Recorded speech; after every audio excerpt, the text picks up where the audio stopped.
I love when Levin comes in and he says, "I'm sorry I've disturbed your women's kingdom." More of this. I know. More of this. More of this, please. Men, what if Men. you... I'm sorry. No, because committed to memory. I'm sorry I've disturbed your women's kingdom. Right, say that and then do an about face. Yeah. And then turn your ass around.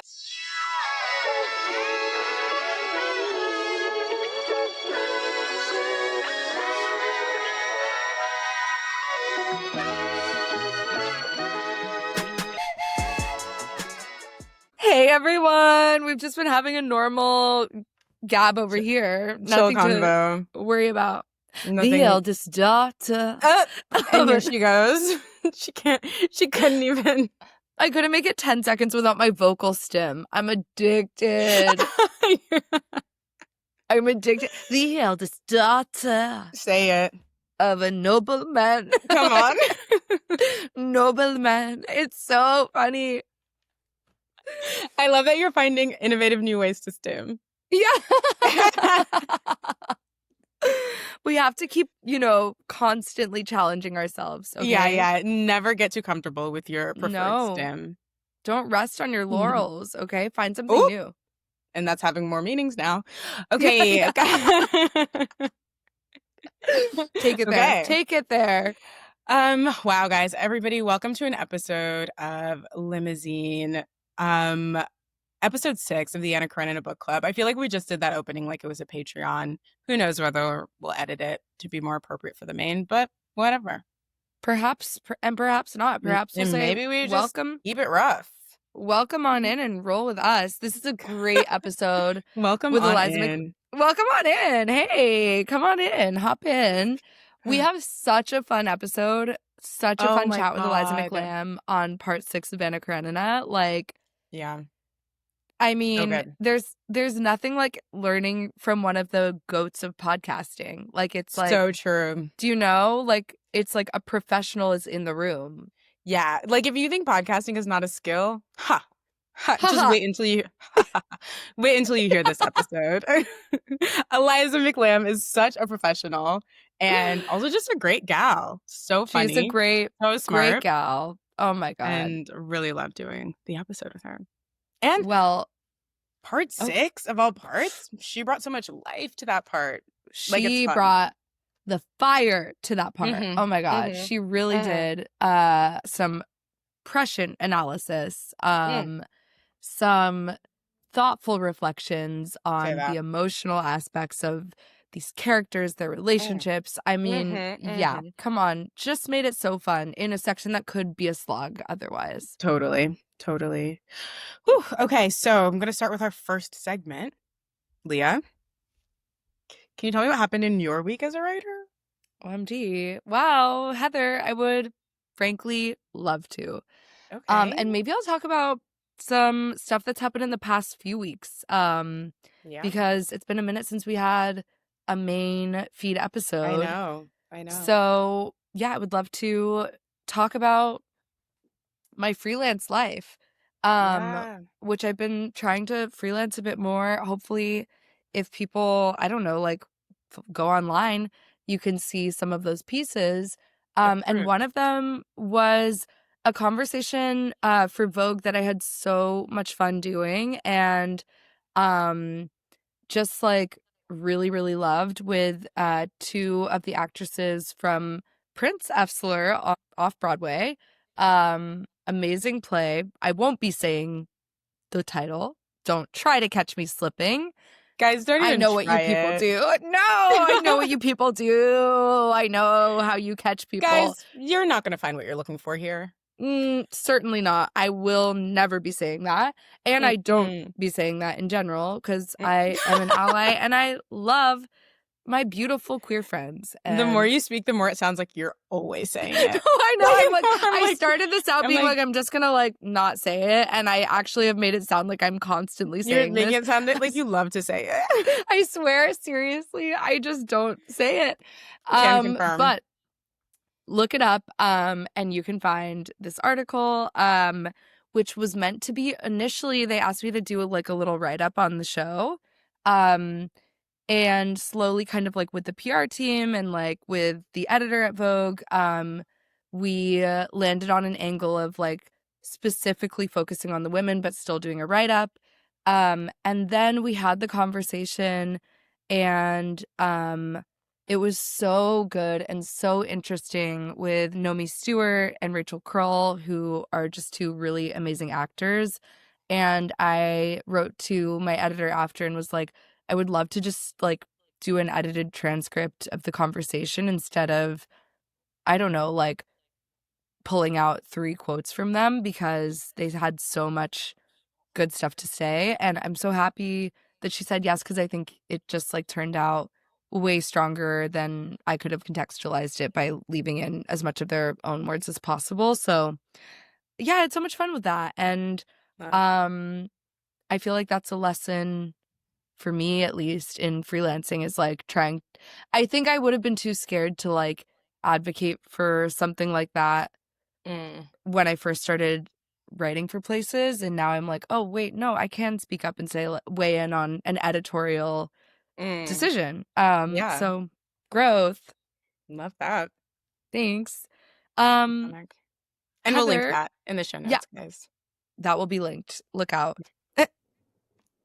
Hey, Okay. Heather, I'm so curious. What happened in your week as a writer? Wow, what a great question.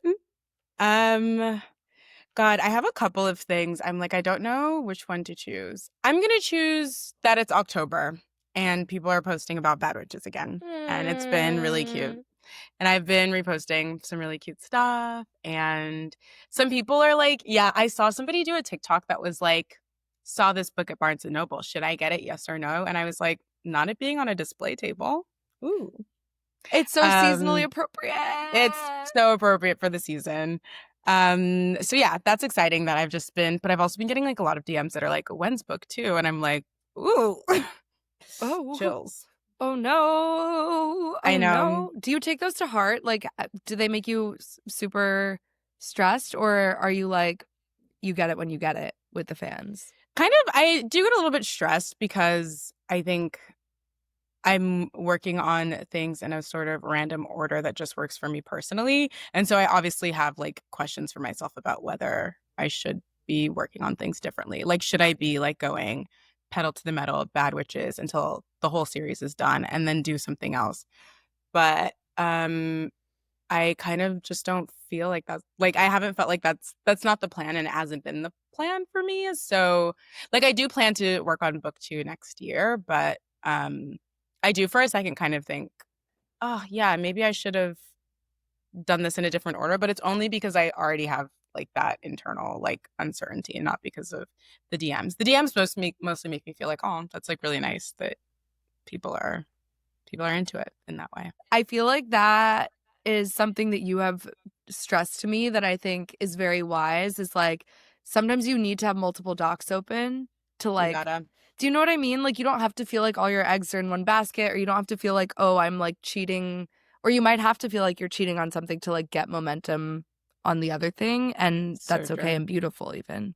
Yeah, I feel that especially when you're working across different genres or across different mediums, because like it's very easy to start to feel like, oh, this is the hard one. So then like you work on the easy one, but then the easy one's not an easy one. It's just like feels easier than the other one. So it's like you're back to the hard one, and you're it's a good way of tricking yourself to do different things. Well, yeah. Well, I can't wait for book 2, and I know the internet can't either. So say that, get on your laptop and start writing it. Okay, or keep writing it. Continue, but also just do it at your own pace, girl. Chill. Totally. Just do what works for you, Queen. Yeah, no, that's the thing. It's like, oh my God, both are true. And yeah, multiple things can be true at once. Okay, Leah, I have to ask you, is there anything that you have consumed in the past week or the past few weeks that you want to talk about with our listeners? Anything you want to share? What's on your mind? What's on your heart? I have so much on my heart right now, Heather. Thank you so much for asking. Of course, I read many books. What's on your ring finger? I have muzzled myself for far too long when it comes to conversations about Taylor Swift.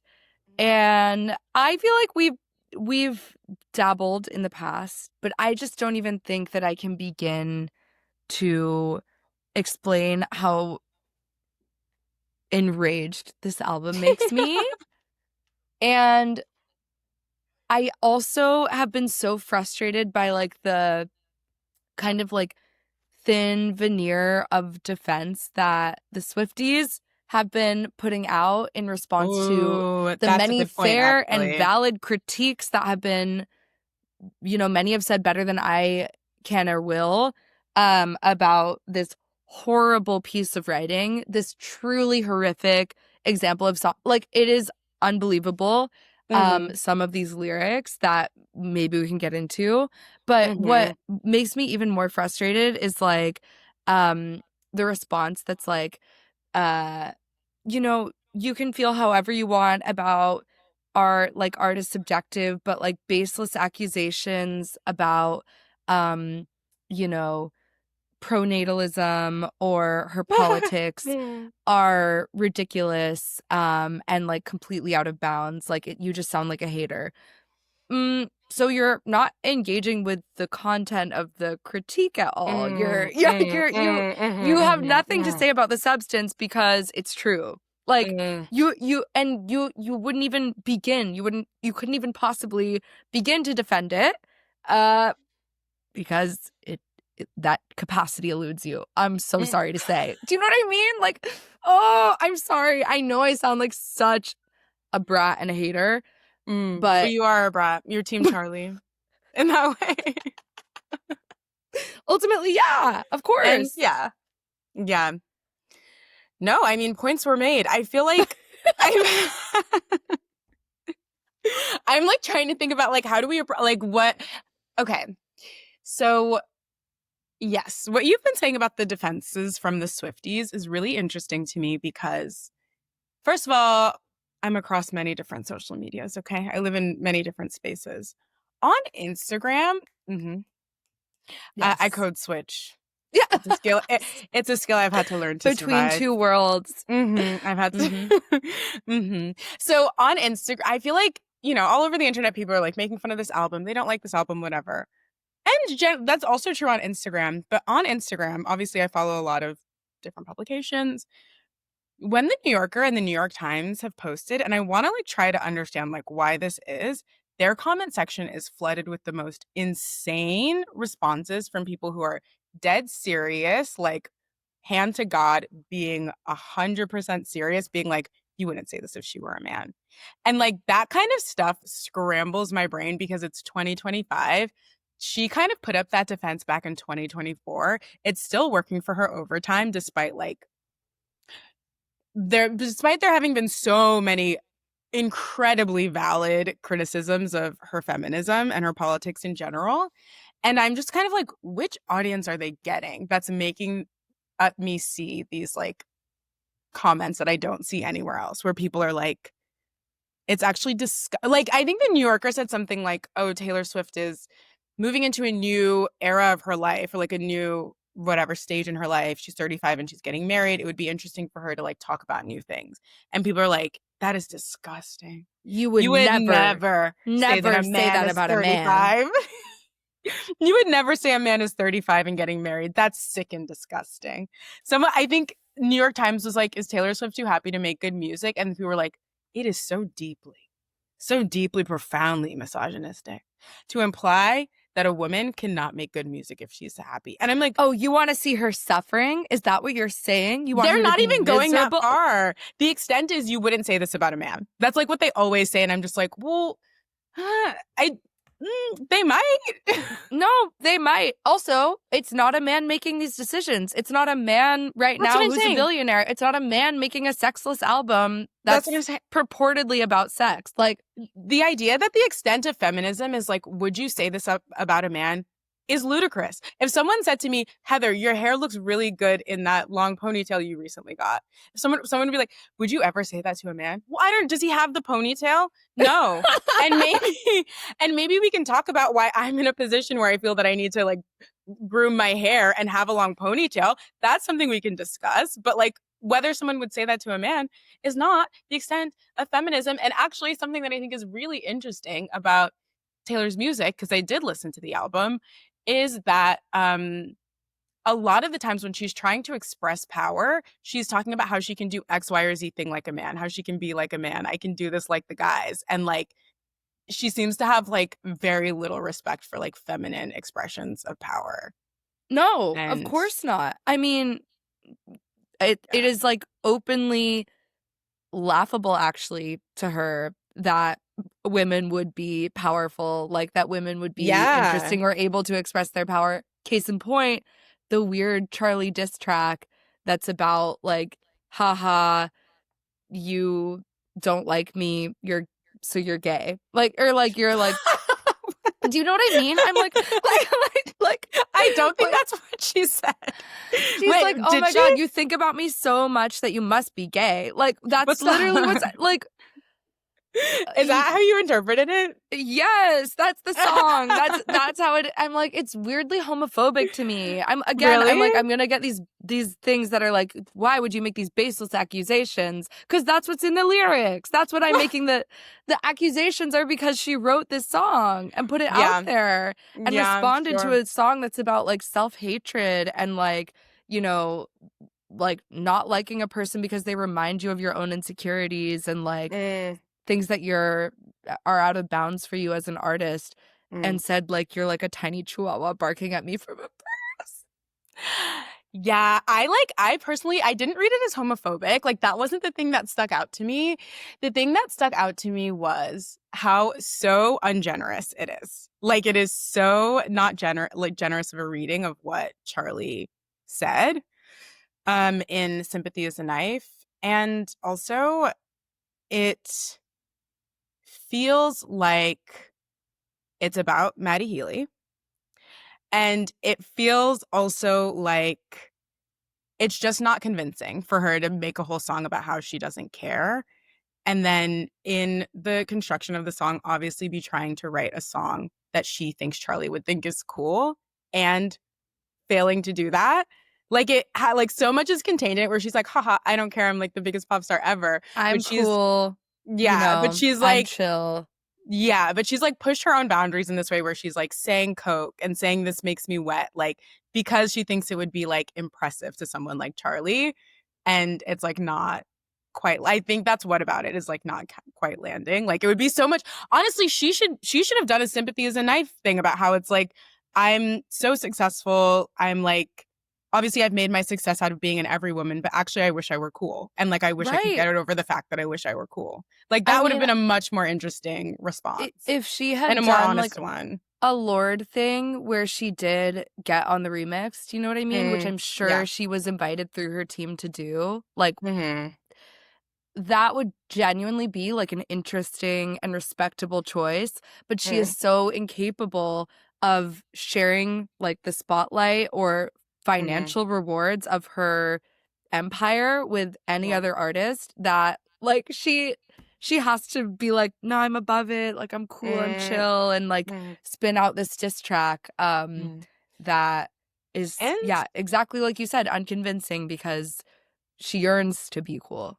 Yeah. And I think the other thing about her career is like something that we've seen over the course of her career that like really shows why she would never get on like a Sympathy is a Knife kind of remix is that like she likes to be mean. Like, if she thinks she can get away with being mean and nasty to someone, she will. And like, she says as much on a lot of her songs, which always is, that's part of like what baffles me a little bit about her fandom is that she literally gets on a track and is like, I'm so much worse than you could ever imagine. Yeah, exactly. To be like, I'm so mean. And I'm like, okay. But over the course, she's always does this. Like, if she thinks she can get away with being mean to like, from as far back as like Camilla Bell to like now making references to Travis Kelce's ex when she knows that like her fans have been so incredibly racist to that woman and like that woman has done nothing to her. Like, she likes to do that. And I think for a long time in her career, she's been able to be like, well, I'm an underdog and like people came after me and this and that. But she like takes pleasure in doing this and prolonging these fights and in being like, you don't know how vicious I can be. Let me show you. So I think she just thought I can get away with being nasty to Charlie. And it's like, at this stage, what does it mean to get away with it? Like, her career is not gonna, it's not like her sales are gonna crater. No. All of her fans are always gonna love her. She'll always be welcome on any TV show because she's so clickable. Like, she gets so much. And listen, I have my thoughts about the laundering of numbers. Like, I think whatever. Wake that up. Wake that up. And I Wake mean, that all up. kinds of numbers and all kinds of coverage, I think, is not totally organic, but And not anyway, unique to her. Not unique to her at all, of course. No, I'm not even talking about the variants. I'm even talking about the coverage. Like, I think a lot of artists would have way too much self-respect to ever be like, Rolling Stone, give me a 10 out of 10 on my last 3 albums, and actually change your entire homepage to be like the theme of my album. Like, I think a lot of artists would be like, I want to be on top, but like, that doesn't feel earned, so I wouldn't do it. She doesn't have any qualms about that. No. And no. Yeah, doesn't have qualms about putting herself everywhere and like whatever. And that's kind of how, I don't know. And because there's no risk involved. There's no like risk, there's no risk involved. There's no like kind of downside to it. And there's no risk involved in being that mean on a song. There's no risk involved in like putting out bad music. So it becomes this like bloat basically of like I have to do this because I can. Which, not to be that person who's like, we're in a post-truth era, but we kind of are. And I feel like, because there was a time in like 2015, 2016, where someone could be quote unquote canceled. Somebody could have like meaningful damage done to their career based on what people were saying and doing on social media. I think celebrities basically decided, actually, no, we will not be at the mercy of your opinions. And now it's kind of just like people, I think like if something like the Kanye video happened now, wouldn't matter. She'd just like move on. She'd just like, put out some kind of statement or something and move on. Oh my God. And make like 10 albums about it, of course. Yeah. But, yes. Certainly there's money to be made, Heather. Yeah. Well, God, don't no. Don't not leave a dime on the table. Like, Do please. not leave a single dime on the table. Those dimes are going to kiss that mahogany table and then be swiftly picked up. Not mahogany. But yeah, I think our culture at large is kind of like, if I just act like everybody still likes me, then everybody still likes me. And it's like, exactly. Okay. Well, and I admire that in people sometimes. It works. It works for people. So it works. You make your own truth, don't you? Amen. Reality. And your redwood can clear into the forest and open your thighs. Tough. That's tough. Did you have any favorite lyrics? Well, of course, pledge allegiance to his vibes. Yeah, his team, that's what I say every day. Hands, his teams, his vibes. I wake up and I say, I love you. No. I love you is tired. And pledge allegiance to your vibes is wired. That's pledge allegiance to your vibes is wired. God, I have to take the word digmatized out of my book now. Like, I literally have to take it out. I'm like, she's ruined that for me. Do you know what I mean? And it was like in a joking way already, but it's like, nope, it's coming out. Yeah. Can't even have that. Yeah. Yeah, I like, sorry, go ahead. You go. Well, one more thing I want to say, and I feel like we talked about this the other day, but I do think there is something almost Sally Rooney-esque in the like magical dick thing that this album is doing, where it's like, I was gonna be like depressed and lonely and sad and whatever, and I got healed by like your redwood and your new heights of manhood and whatever like other euphemisms, double entendres that she wants to use for the sex that they're having, which just reads so childishly to me. Like, oh sorry, my Leah, God. saying the sex that they're having is so funny to me for some reason, because it just makes me feel like it's a different kind of sex. No, like, it's not like the standard. It's like whatever sex that they're having. Sorry, I am. I don't mean to be like I don't need to see tapes, but close to it. Right. Like I'm like, I'm suspicious. And maybe I don't want to see tapes actually. But my point is I feel like there is something like kind of regressive, I guess, in this idea that's for some reason there's such an audience for right now, is this idea that like, oh, I can be fucked into like submission or into like happiness or into like contentment as a woman. And that is so depressing to me. Yeah. I mean, I think you're right. I think there's like, obviously, love is amazing and iconic, romantic love included. And like, there's nothing regressive about falling in love or getting married or any of that. Or, well, some would say about getting married, but that's a different conversation. And I think there's a difference between saying like, I was saved by love and kind of saying I was saved by Travis Kelce and like having somebody finally propose to me. It very much feels like the latter, which is like, damn, that's tough. That's like not a great. I don't love that concept that like if I hadn't met Travis Kelce that I wouldn't have, that like I would have died of sadness is like that's a bummer. That's a real bummer. That's a real that's bummer. A bummer. And that's what we're internalizing culturally right now. Is like, I guess because that makes it feel like because it's about this guy who's like so unremarkable and like this like relationship that has been like so quick or whatever and like a lot of people whatever. But because it's about Travis Kelce, it makes it feel like it's way less that the accomplishment is that she's fallen in love and more as if the accomplishment is that she's gotten engaged. And that is what feels really, I think people are just kind of calling like bullshit kind of on the whole thing. They're like, really, this guy?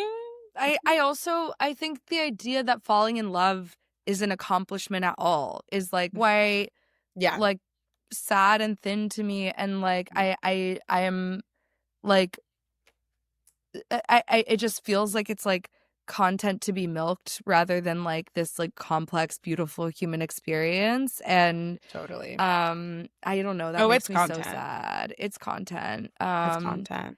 But I don't know. Can I say though? Maybe I'm being unfair. It is important and positive that she was able to take Travis Kelce out of the dating pool for Black women. I know that Megan Thee Stallion breathed a sigh of relief. I know her DMs were tired.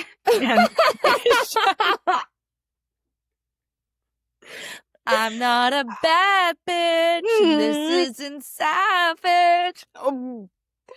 Yeah, I mean, yeah, reabsorbing Travis Kelce into his culture of origin, that's never going to be a bad thing. Yeah.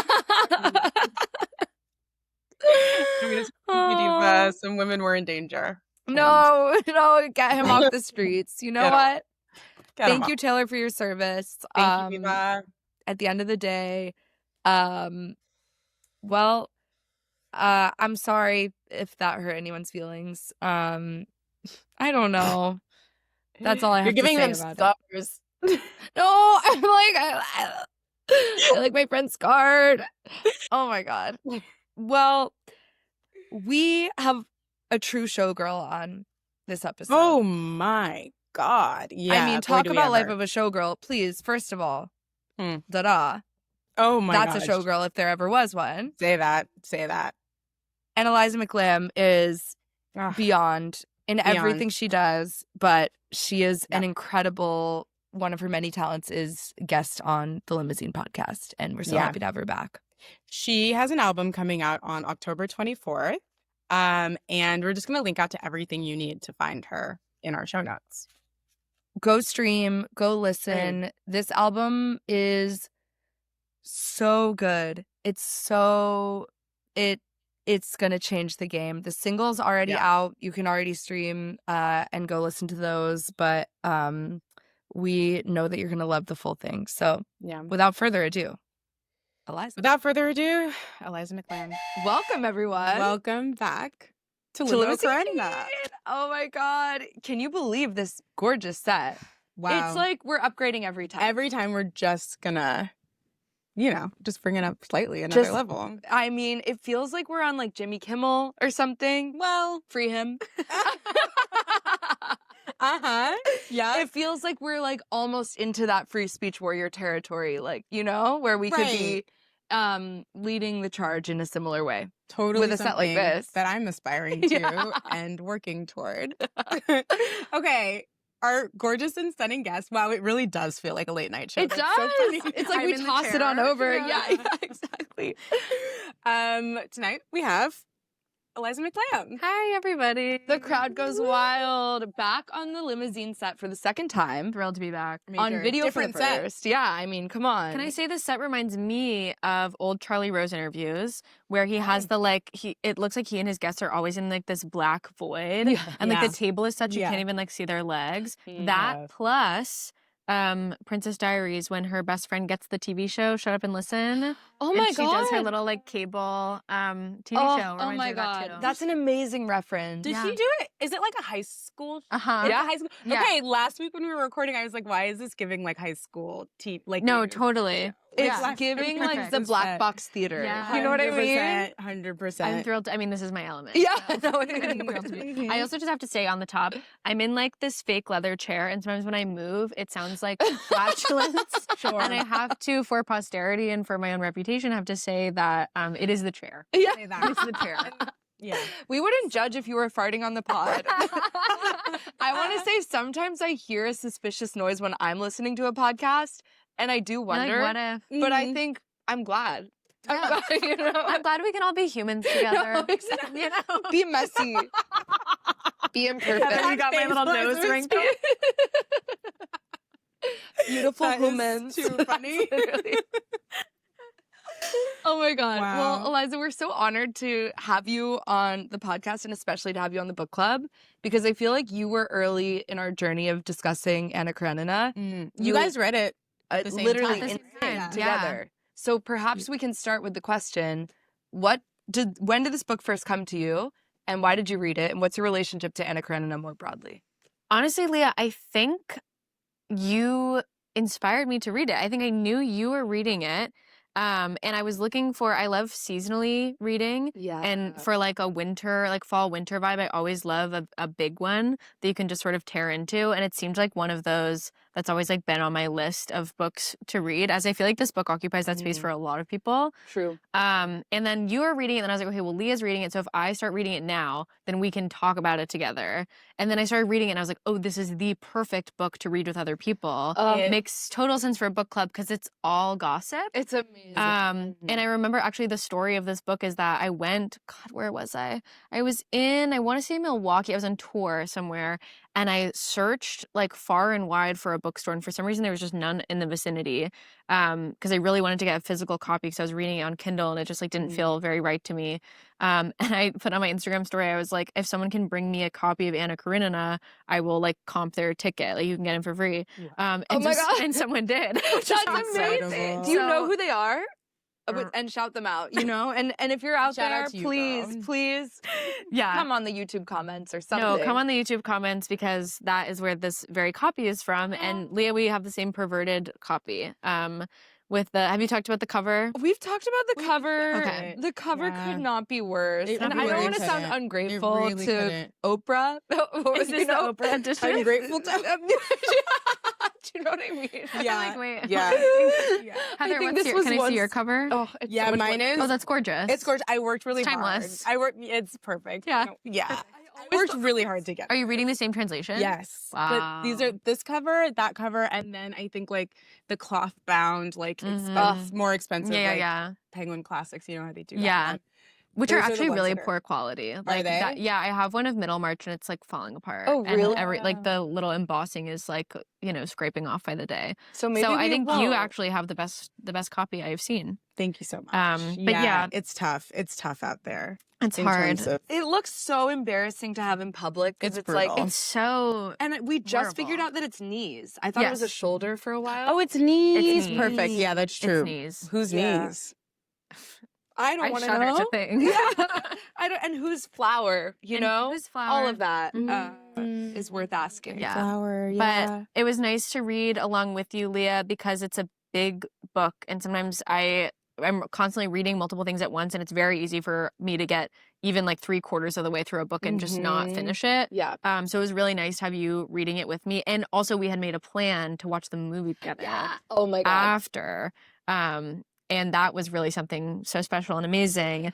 So that was like my light at the end of the tunnel as well. But at a certain point in this book, I just started like really being able to tear through it. And I was actually genuinely, because I think it maybe took me like a month or two to read. And then by the end of it, I was really sad. I was like, I really don't want to like let go of this. And so it was really nice to be asked to come back because I got to like reread parts of it. And I was like, wow, this really is the gift that keeps on giving.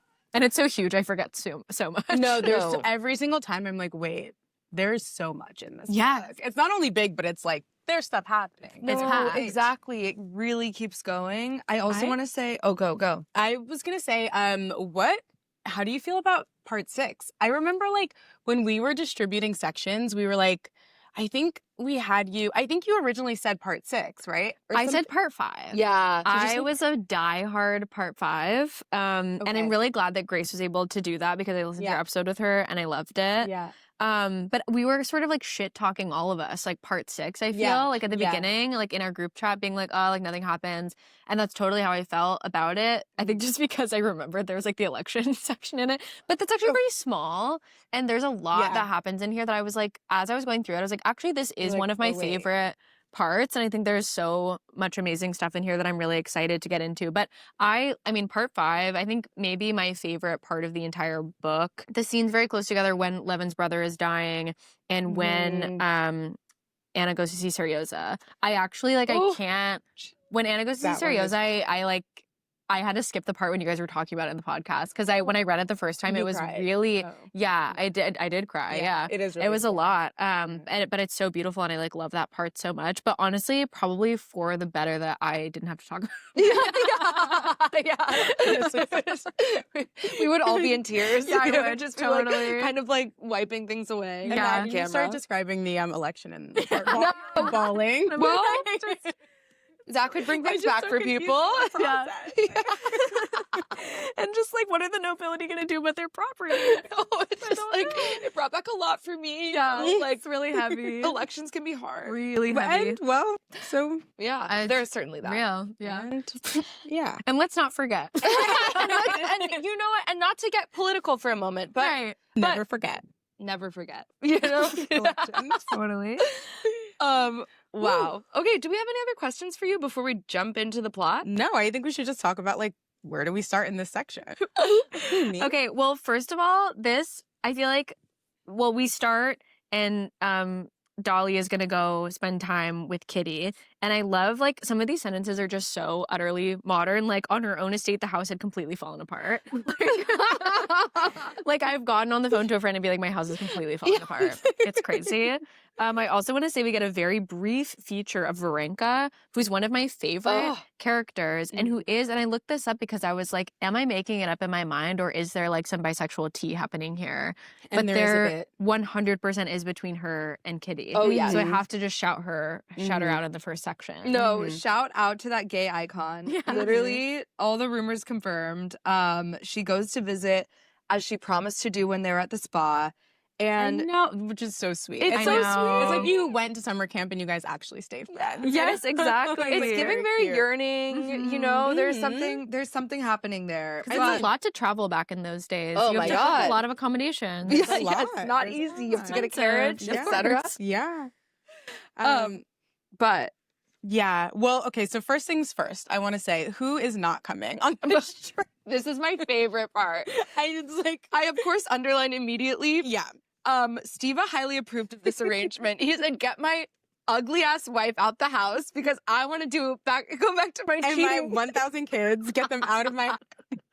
I've got extramarital affairs to keep To attend to. okay? That sounds absolutely perfect.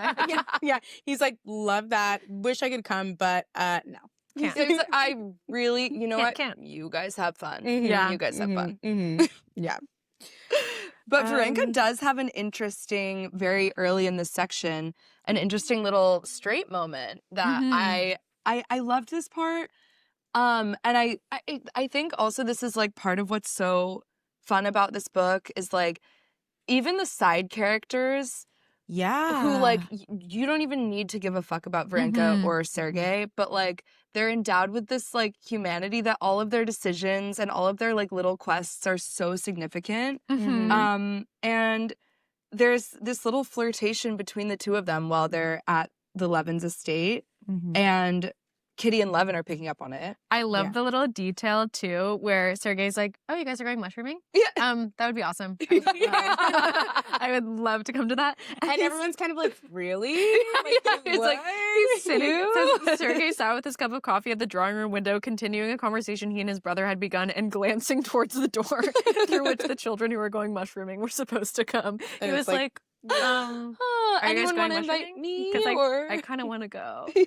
I also love this little code that Kitty's talking to Varenka in, where she goes, "Varenka, I'll be very happy if a certain thing happens." I love. And like that's exactly how it is, though. Yeah. If a certain thing happens, I'll be When very you're- happy. when you're with your girls and Yeah. you're just and you don't want to be, you want to play coy a little, and so you're like, so if that thing happens, Yeah. I really like that for you. I will say, like, I like the level of investment that Kitty has in Varenka's love life is just like so sweet. And also I think it is a little bit. It's a little bit totally And I gay. think that's the other thing that happens when they're at the springs in like the earlier section is like Yes. how interested they both are in each other's like history. Like, have you ever loved anyone? Have you ever married? Are you gonna marry? Like that kind of thing. Yes. How lovely Love my their Varenka is, isn't she? And how beautiful she is. How nobly beautiful, Varenka! Exclamation point. And true. Yeah. She's having feelings. True. And yeah. But yet, you know, it's not like a jealous type of love. She's very happy No. for her to marry Sergei if that's what she's wanting. Yeah. And if you remember, like in the section where they're talking about women's rights and whether they should have that. Kitty mostly doesn't care, but she's like really activated by the idea that like some women just won't get married. And like, she's thinking of Varenka. Like, what is Varenka going to do if she doesn't get married? She needs to be able to have a job. So that is like her motivation for like caring about women's rights. Her ideology is takes. changing based on her love for this woman. Yeah. Like, that- You know what? and that's bisexual as well. And that's bisexual as well. That's a bit gay. I also love this like little like speaking of like the little side characters and the like tiny little dramas. This God, I cannot pronounce this. Agafia Mikhailovna. It's like her whole thing is that she's like discovering how to make a new type of jam, and everyone's really suspicious about it. She's furious. I honestly like I love the first few pages when we're first coming to this section because like obviously Levin's like, I'm so happy to be married, so happy that my wife is here and stuff, but like, oh my God, there's so much of my wife's family here that like the Levin character is like leaving the house. And I was like, God, he's just like me for real. Again, he's like There's so many he's just like me sections for Levin in this one. Like, yes. Where he's like, I love them so much, just not in my house. Yeah. And he's like, and Agafi's like, they're doing the jam differently. Like it's just She's like, we had a way of doing the jam, and now they're coming in here and doing it differently. On top of everything, they're doing the jam differently. on top of it And this all. little bit where they're like, should you buy dresses for the maids or should you just like give them cash? It's like talking about homeless people. It's like, should I give them a gift or just cash? Like, what is it they prefer? Yeah, that's Well, can we trust them with the funny. You know, it's like that kind of conversation. My dress is much better. We know they're gonna wear it somewhere.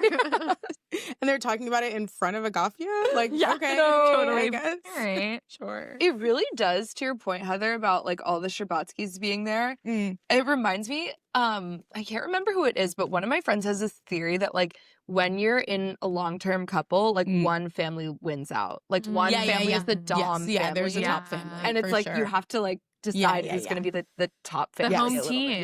Yeah. And it's like Sherbatskys are kind of encroaching and becoming that. Totally. So true. That's so true. Yeah.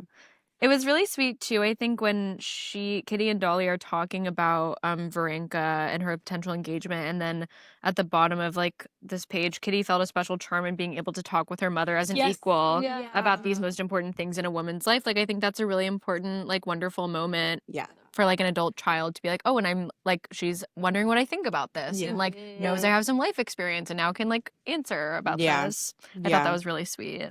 It is so interesting though that like basically the only vehicle for that is like other women's affairs. Do you know what I mean? Is like the only like way that they can prove that they have like a worthwhile opinion on something to each other is being like, oh well, such and such is happening with Anna, or like Varenka is like, you know, like it's interesting in this section especially because there are so many like political conversations happening between the men, and like the women's entry point is basically like, can Varenka get married? Which is tea. Yeah, Yeah. I mean, they also do sort of talk about here, like, all men are terribly jealous of our past. Mm-hmm. And then Dolly's like, not everyone. My husband doesn't give a fuck. He couldn't give a shit, actually. But then she says, you're judging by your husband. He still suffers from the memory of Vronsky. Tough. That's tough for Dolly. She's like, sometimes it's nice to have a husband who couldn't care if he lives or died. I actually have a lot of freedom because of it. Big chapter for Dolly. Yeah. Big Huge chapter. God. Dolly chapter. I No, we finally love get a lot from her. This Dolly section. Yeah. Totally. Also, I love when Levin comes in and he says, I'm sorry I've disturbed your women's kingdom. More of this. I know. More of this. More of this, please. Men, what Men. if you... I'm sorry. No, because committed to memory, I'm sorry I've disturbed your women's kingdom. Right, say that and then Yeah. do an about face. And then turn your ass around. So good. Exactly. And he's like angry because they're talking. He kind of like knows they're talking about him. They're gossiping. yeah. And then on top of it all, displeasure that the raspberry jam had been made without water. And He's that- like, and the final straw. Yeah. He's Can have my "And jam who right." the fuck makes jam without water on all top these of kids it all? in my house and now Yeah. this. But okay, one thing that was really interesting to me that I wasn't fully sure that I don't know, fully understood in my soul, in my body, is what is Sergei's situation? Sergei Ivan, like, why is it that Levin is so sure that he won't propose or that he's like not capable of marriage? Oh my God, there's this little section where he was Levin has this whole thing about how Sergei's so spiritual Yeah. and Varenka's so like of the earth, which I was Yeah. like, that's an interesting thing. And I was like, what is the euphemism? Like, what is he saying? Yeah, I was yeah, like, is what there is the thing some- he's saying about Varenka to say that she's of the earth? I know. I'm wondering that too, especially because like when Sergei is like thinking about about proposing, he's like, she has everything I would want in a wife, including that she understands like the heirs of the elite or something like that. Like, he's like, she's not of those heirs, but she understands them. So maybe it's something along those lines. Really what he says, Sergei found her in everything he could wish for in a wife. She was poor and alone. Yeah, I know, He does say exactly. that. And I remember that vividly. So she would not bring a heap of relations and their influence into the house. He's like, Well. damn, it's crazy in here. At least this. Everyone's dead on her side, so I'll be good. Well, it seems to me that like he's such a spiritual man that he couldn't be like tempted by the sort of because also there's something where they say like something about like, well, he can't because he sees them as like people, not women. Yes, Yeah. yeah. He says that he was in love with a girl when he died, who died when he was a child. I know it by hearsay. I remember him then. He was amazingly nice. But since then, I've been observing him with women. He's courteous. He likes some of them. But you feel that they're simply people for him, not women. Right. It's like, well, imagine that. Well, first of all, his main problem is that he thinks women are people. Yeah. And that's where you're wrong. Yeah. But I was sort of like feeling him when because he goes into the forest to like be on his mushrooming moment and like have his little moment of stillness and peace and mystery. And he's like, I would betray my calling and my duty.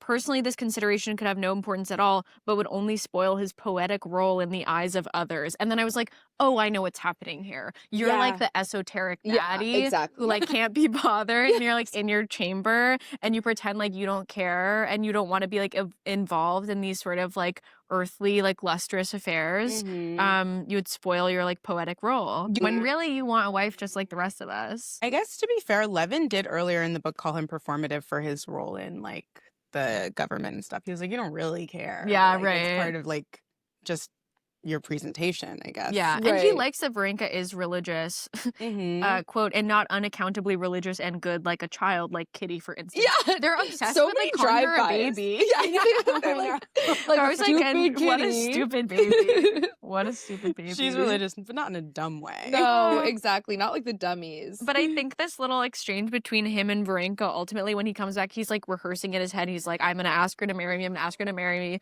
And then she's like, what do you think about the mushrooms? And he's like, why are you talking about the He mushrooms? was like, She was too earthly for him, Yeah, you know? right. Literally, I didn't think about it mushrooms that of the way. earth moment. Yeah.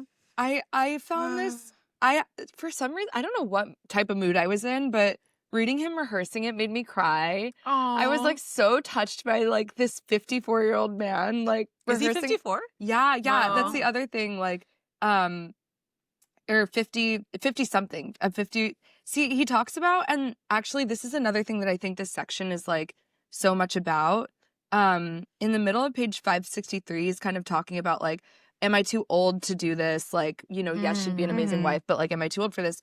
Then he says to himself, that in France, a 50-year-old man is considered like in the prime of his life. And it's just like so Russian that, you know, people would consider themselves old at 50. And I feel like this section is so much about like the clash of Russia and Europe. It's like nonstop. They're like, we're stupid behind dumb savages. No, Like, Europe exactly. is pulling ahead of us in every way. Yeah, Like, he's they're like- so sophisticated and like he whatever. even switches into French to say it, and I feel like we get all of like in later sections of this part, we get all of these back and forths where they're like they're in French, they're in German, they're like they're like showing off that they're a bit European with it. But Levin, his brother, as like the grounding character, like finds all of that ridiculous, and I feel like that's a bit of Tolstoy weighing in on some level that like, yeah, maybe he is too fucking old, and like maybe he shouldn't be asking her this. But it did break my heart when they both knew it wasn't gonna happen. That did break my heart. I was Yeah. like, what the hell? Yeah. I didn't want that. And then I love like another like super modern turn of phrase when Levin says, well, what happened? Didn't bite, said Kitty. I know. And then Levin's like, who didn't bite? And she was like, neither of them. Didn't bite.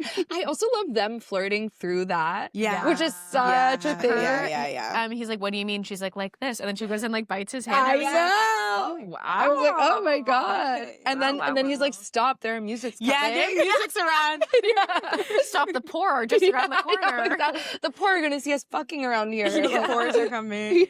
No. And then I love when they like get back and this line, everyone present also feeling that something had happened, talked animatedly about unrelated subjects. Like people are never more like engaged in conversation, totally unrelated than when like something kind of weird happens. Yes. And you're like, oh my God, like the curtain's like amazing right now. Oh my God.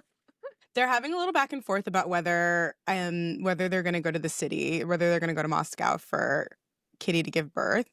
Levin's like, we might not need that, and they're like, we might definitely need that. Like, Sorry. we can't have these like country doctors. And like, then Sergei is like the moment he's in society, he either freezes or thrashes about senselessly like a fish on dry land. And then Dolly says, yes, he's very light-minded. Get him again, Jesus Christ.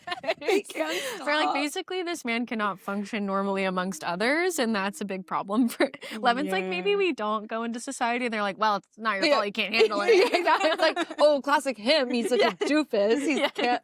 He would thrash chat with about like people. a fish. Yeah. But I do wonder now, like talking about it out loud, I'm kind of like, Sergei would say that after he got like his heart broken a little. yeah, It's like maybe it's a little bit of like, something. you know. That's such a like human thing. I feel like that happens so much in this book is like people getting their feelings hurt and just like lashing out immediately. Yeah.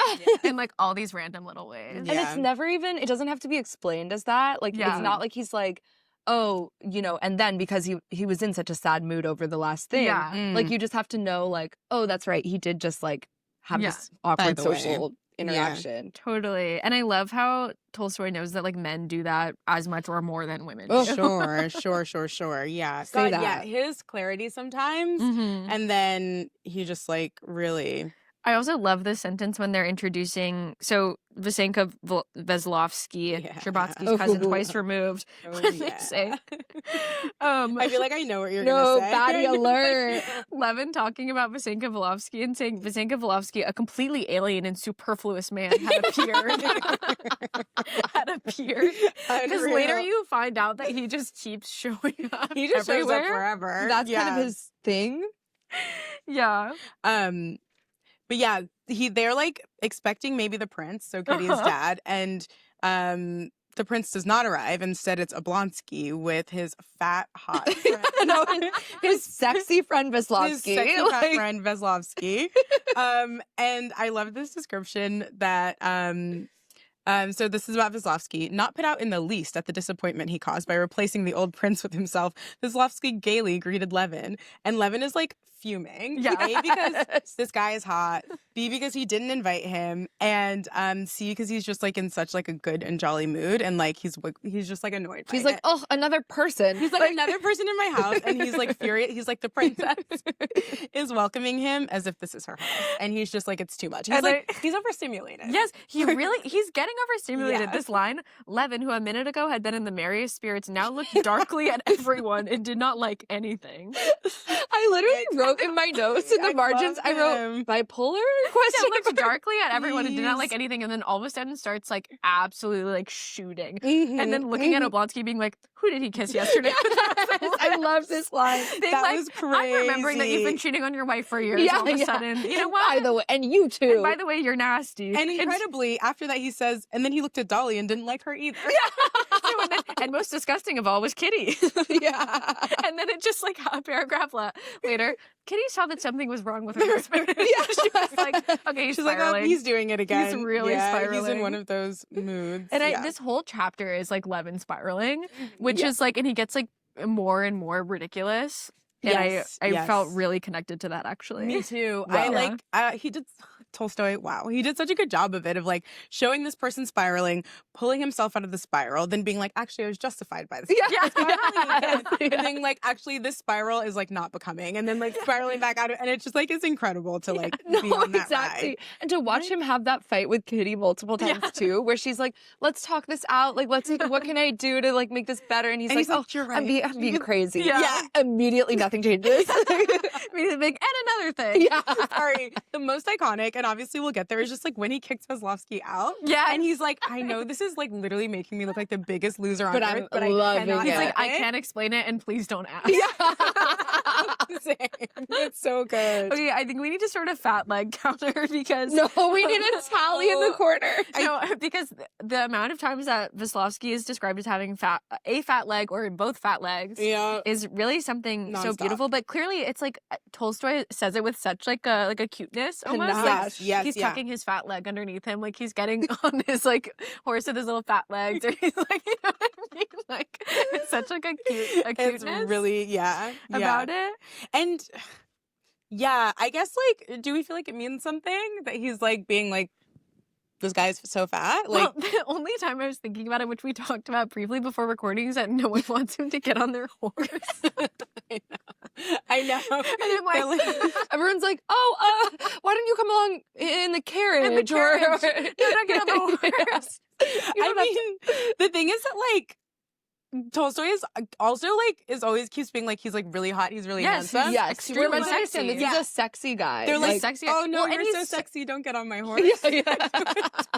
So real. That's exactly how I think it's framed. Yeah. Oh no, you're so sexy. Please don't get on my fucking horse. It's, to me, there's something like about like sexual proclivity with it, because I remember him describing The fat when calves? the fat calves, Yeah. the fat Mm. juicy calves Yeah. that Alexei Alexandrovich is looking at when he thinks about, oh, these like Vronskys and Oblonskys, they can like fuck around or whatever. Yeah. And for some reason, them having fat calves was related to that. Yeah. So I'm like, maybe it's like, that's a sexy, like, that's like, Well, also Yeah. Wisławski is just like a jolly little fellow. yeah. Like he's just Yeah. like he's such a flirt. He's Yeah. like making every man scared. No, because of literally, they're his like shaking in prowess. his boots. No, and I think it makes sense that he like eats, drinks, and is merry. Yeah. and like totally. and is like constantly in the houses of women. Yeah. charming Yeah. them endlessly. Yeah, and he's like very much like of the flesh. Like, Yeah. this guy who like lives in his Exactly. body. He like Say that. eats. And it's been revealed now that Wisławski's just been to see Anna, so he's just been. he's just He's He's been around town. Yeah. And that Levin is sort of noticing something about the way that Kitty and Wisławski are interacting. Oh my god. He could see in his wife's face an expression of serious feeling as she gazed into the handsome face of Vasenka. Mm-hmm. He's not happy about it. No, Mhm. he does not like the way that Wisławski is moving, and he does not like the way that it's working on Kitty, Yeah. or that Kitty's responding to it. I think like they have this conversation later where Kitty's like, yes, I'm responding to it, but I'm hosting him. Like, what am I Yeah. supposed to do? Be a cunt? Like, Yeah. it's actually it's such an interesting, and I think like like still timely portrayal of how jealousy works, where it's like, yes, she's like clearly flirting with him, like, but that's the condition that she's in. She has to flirt with him. Of What, course. what's she gonna do? And there's a part later on where Dolly almost calls him like provincial for even caring. Yeah. She says like a more worldly man would be And grateful. then you get to Yeah. Vronsky, and Vronsky don't give a He's fuck. like, No, he's Vronsky- just a more worldly man. Vronsky degaff. Yeah. But it's so funny how like Levin's literally like standing in the corner being like, with whom in his mind she was already in love. Yeah, He's like, I These know lines are they're in insane.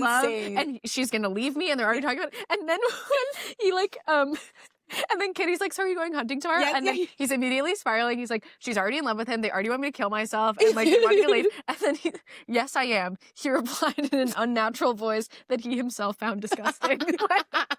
That's so Okay, incredibly. That's me for real. Same page. This is all in his head. Levin's jealousy had gone further still. He already saw himself as a deceived husband, needed by his wife and her lover only to provide them with life's conveniences and pleasures. Sorry, what? He's like, now I've been touched fully and I'm just a butler. No, and I'll literally, just he's like, oh, they're using me for my hunting guns Yeah. and horses. No, She they're met using me this for guy my cattle. like 10 minutes ago. Yeah. He's like, of course, I will be the eunuch butler who Yeah. serves only to bring them No. cheeses and I wine. mean, I guess like if you think about it, I'm like, does someone like Levin go better with someone like Anna? Because we see Anna doing something kind of similar in the next. Does that work, or does there have to be like one kind of like normal, not too jealous that's Well, the party thing and is, one, interesting. like would Kitty have worked better with Vronsky?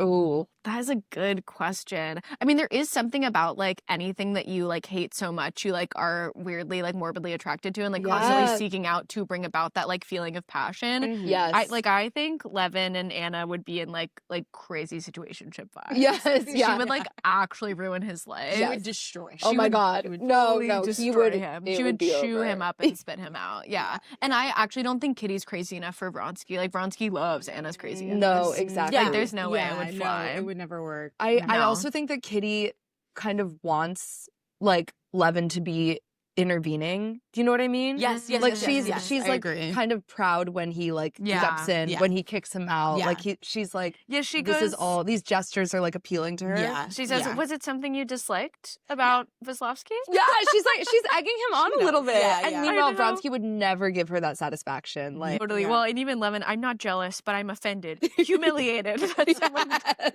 dares to look at you with such eyes. Incredible. Okay. And like Oh my as he's God. expressing it, he's like, I know this is so No. so off-putting, and like I hate myself. He said what he said was insulting to himself and therefore irritated him still more. Like he was Yes. just like I hate when you're like in a situation and you do feel like unjustly angry, and as you're Yes. saying it, you're like, "This makes no sense, bitch." Yeah. Like, I know I'm And wrong. yet- I know I'm wrong, but I must say it. Yeah. he is he's you like, understand the horror and comicality of my position that he's in my house, that he essentially did nothing improper except for this casualness and tucking his leg. I also love how she's fat, like juicy leg. Like He's like in there, he is tucking his voluptuous For his- leg yeah, there, sexy right in front of voluptuous. me and my girl. yeah. It can't go on like this. He is losing it. Like losing his mind. He's working himself into a lather. even Kitty is like, I'm pregnant. Like, what could he possibly like about me like this? And and then he goes, oh, great. So if you were attractive, like, So if you weren't pregnant? yeah. He was? Actually losing it. Losing it. Oh my God. Oh yeah, but she says, but Kostya, you're exaggerating, said Kitty, who in the depths of her soul rejoiced at Yes, the of strength of his course. love, which is now expressing itself in his jealousy. Mhm. Yeah, they Yeah. do belong Yeah, together. yeah, yeah. It's meant to be a little. And then she's like, you know what? No, on the contrary, I'll have him stay with us all summer. Yeah, You know? yeah. He's like, fuck it. I'll go hunting with him tomorrow because I love him so much and because I'm normal. I'm so normal and I feel really normal about everything. And so let's go hunting tomorrow. I'm getting my gun, honey. And off then they go. they go on the most cursed hunting trip of all time. Boys trip. Well, no, it's giving like Literally. Well, and they have a The sleepover boys and they are go back in- out. No, it the boys are back. I can see them all like going out in their little It outfits. actually is like a Vegas trip. Yeah. Like before that was a thing. Mhm, We get one of mhm. my favorite characters, Laska the dog. Ooh. Love her. Also, Legend. the first to come out was Vasenka Volovsky in big new boots that reached halfway up his fat haunches. Like Tolstoy is obsessed Like, with damn. his fat little legs. He finds them extremely voluptuous. Yeah, he's like, they were the center of attention. The haunches is really crazy. Can I say also, I love that Oblonsky's dog is named Crack. I know. I was about to say Oblonsky's dog being Crack and him just like running, the dog running out and Oblonsky being like, good boy, good Crack. No, that was amazing. Wait, can I say one thing that is like one of those like random details that are almost like something you would do in like character sketches, but like wouldn't put in the book, but like Tolstoy puts in, is that Veslovsky sees what like Oblonsky is wearing, which is like this like slightly more like sophisticated version of like what everybody else is wearing, where it's like some of the stuff is like broken down and old and then other elements are new. And Veslovsky is like, oh yeah, he's like, that's the way. And it's like he resolves to do that next time, like to like really show people like I know what I'm doing. And I was like, I love that detail. This true hunter's dandyism to wear rags but have hunting gear of the best make. I underlined that too because I was like, that's also so like North Carolina, I think. But like there's something about like there's very like specific signifiers in terms of like obviously you have to have like something about hunting gears that it has to be like nasty and like stoked in like a stench basically so you can be undetectable, but then they have like a fancy ass gun or they'll have like really nice new boots or something. And it's like all these little, you're so right that would be like in the character notes, and I love that he just put it in here. Like golden geese? All right, we're doing that. Okay. That was so true. So true. And then we get this little moment where Levin's like beefing with the like carpenters working on his stairs, who I guess have just like really fucked up the stairs. And the guy was like, no, we'll just make it longer. And Levin's like, they're all crooked. What do you mean you're gonna make them longer? And the carpenter's like, no, I'm just gonna make them longer. It's gonna be totally fine. And and then he acquiesces at a certain point, and then Levin shouts, which he loves to do at the hell. Which he then feels bad about oftentimes. He'll do it, and then he felt embarrassed. Well, because he secretly wants it. You'll see at the election. He's like, he just wants to go hang. Well, and often. And something to discuss. You know, something to unpack. So they go out hunting, and Levin's bad mood is really kind of torturing him and weighing him down in his hunting capacities. Crack is like slaying the day away. Crack is going crazy. Crack out finding these Crack is finding snipe after snipe. Yeah. Like, also, one of the first things that happens is Veslovsky like misfires into the ground. I was like, if I was on like, first of all, I hate guns and I would like never be around them in this capacity. But if that happened around me, I'd be like, oh, I'm going home. Like, so y'all have fun. Yeah, there's someone here who like cannot handle a gun. There also was like a kind of red herring hanging over the whole thing where Kitty beforehand was like, see that you don't shoot each other. And so the whole time I was like, who's gonna get shot? There's all this tension. Who's gonna shoot each other? Yeah, totally. Well, and they're definitely, I mean, Levin's pissed. And it says Hunter's envy was beginning to take a hold of Levin. Is that what we're calling it now? Yeah. Hunter's envy. Yeah, totally. Hunter's envy. Okay. Totally. Sure. Another thing that like Veslovsky does that like I can't even remember like the mechanics of it, but he like drives a carriage into a ditch. He's such a bumbling fool, but like we love him. And the best part also is like because Oblonsky runs off after Crack and like starts kind of like doing his own thing, Levin just gets stuck with Veslovsky while he's like bumbling around. He's furious. There's like a point where, well, I guess that's later, but I guess we're right here. Let me go back real quick. When the horses in the cart are in the swamp, I was just reminded of the Neverending Story. Like, have you ever seen that movie where like, oh my God, it's this kid's movie where a horse gets stuck in a swamp and it drowns, and it was like such a like indelible image of my childhood. But anyway, moving on.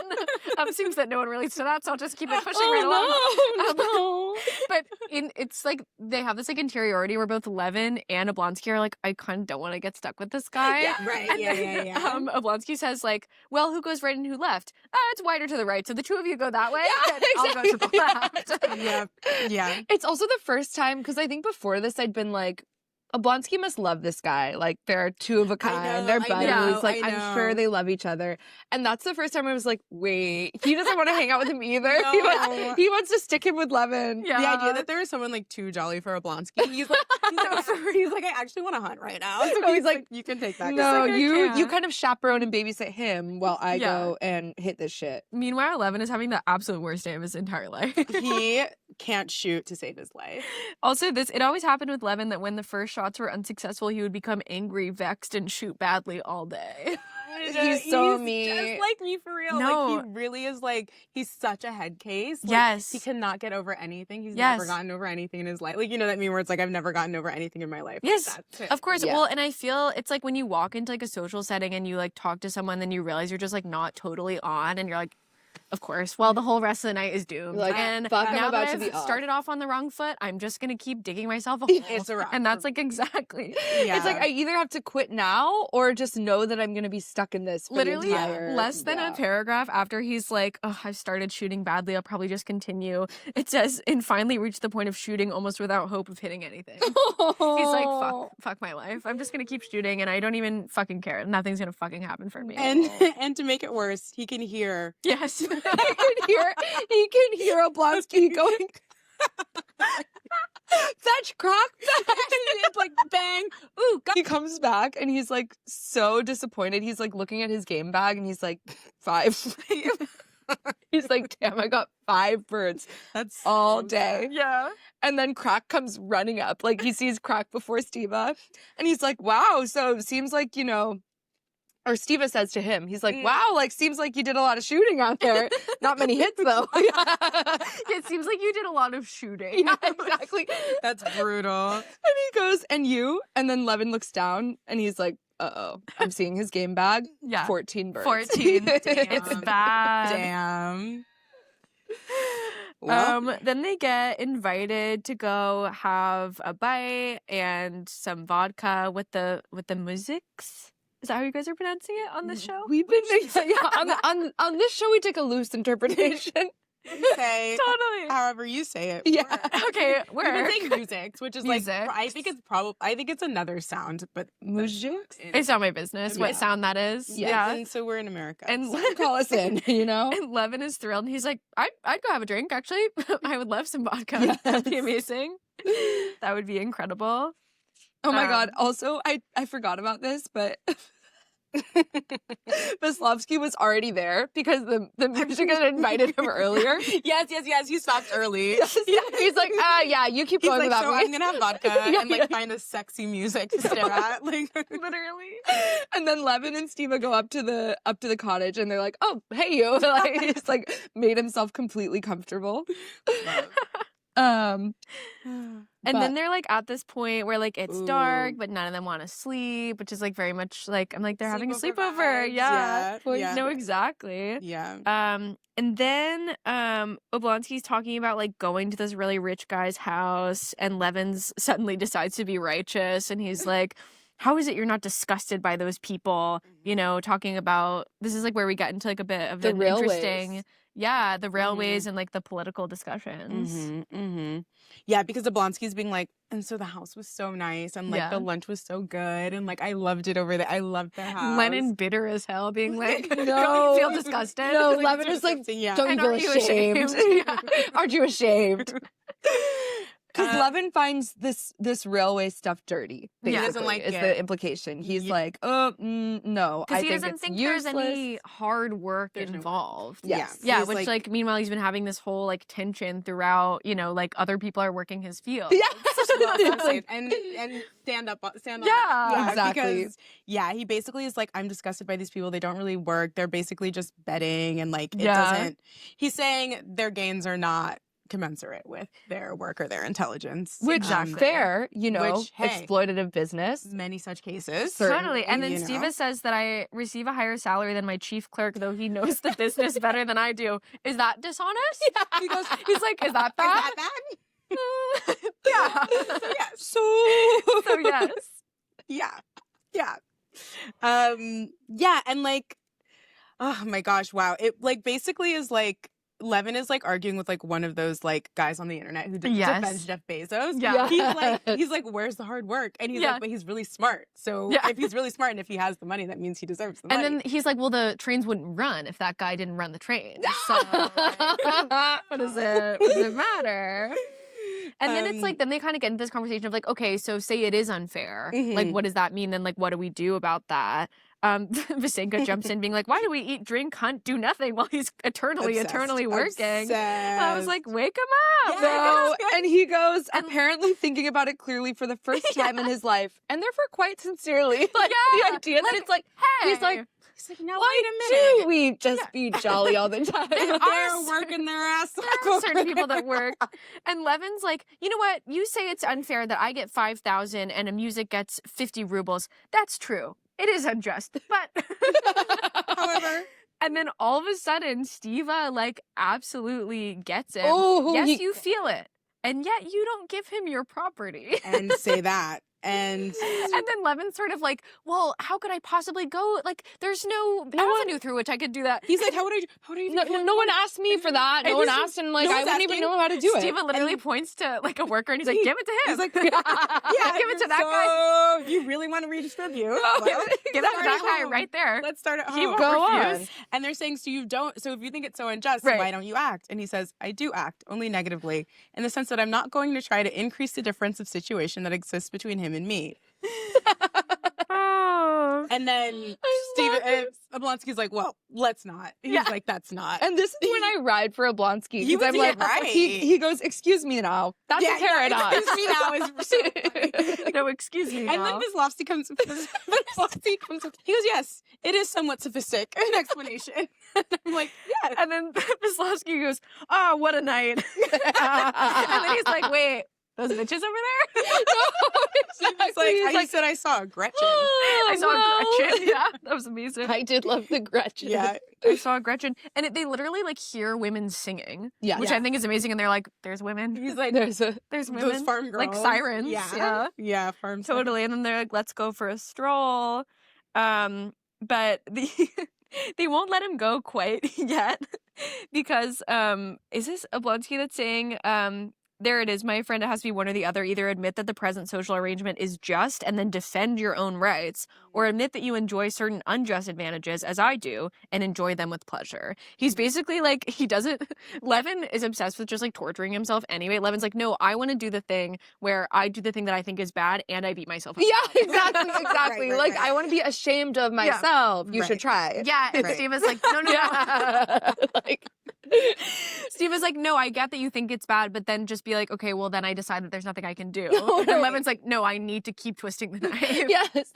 Yeah. Well, Steva's argument is very that I feel like there's this like modern day take where it's like, well, if you're privileged, like you should just enjoy your privilege because Right. like the most like radical thing you could do is just like enjoy it because other people are jealous of it. And it's like, well, that's not like, he's like, well, he's like, since there's nothing we can do about it, Yes. we better just be happy. Yes. Yeah. And there's like a certain, like, there's part of it where I'm like, okay, yes, like feeling bad about yourself, but doing nothing, like, is a totally Yes. useless thing. That doesn't mean the answer is to, like, do nothing, but feel okay about it. Right.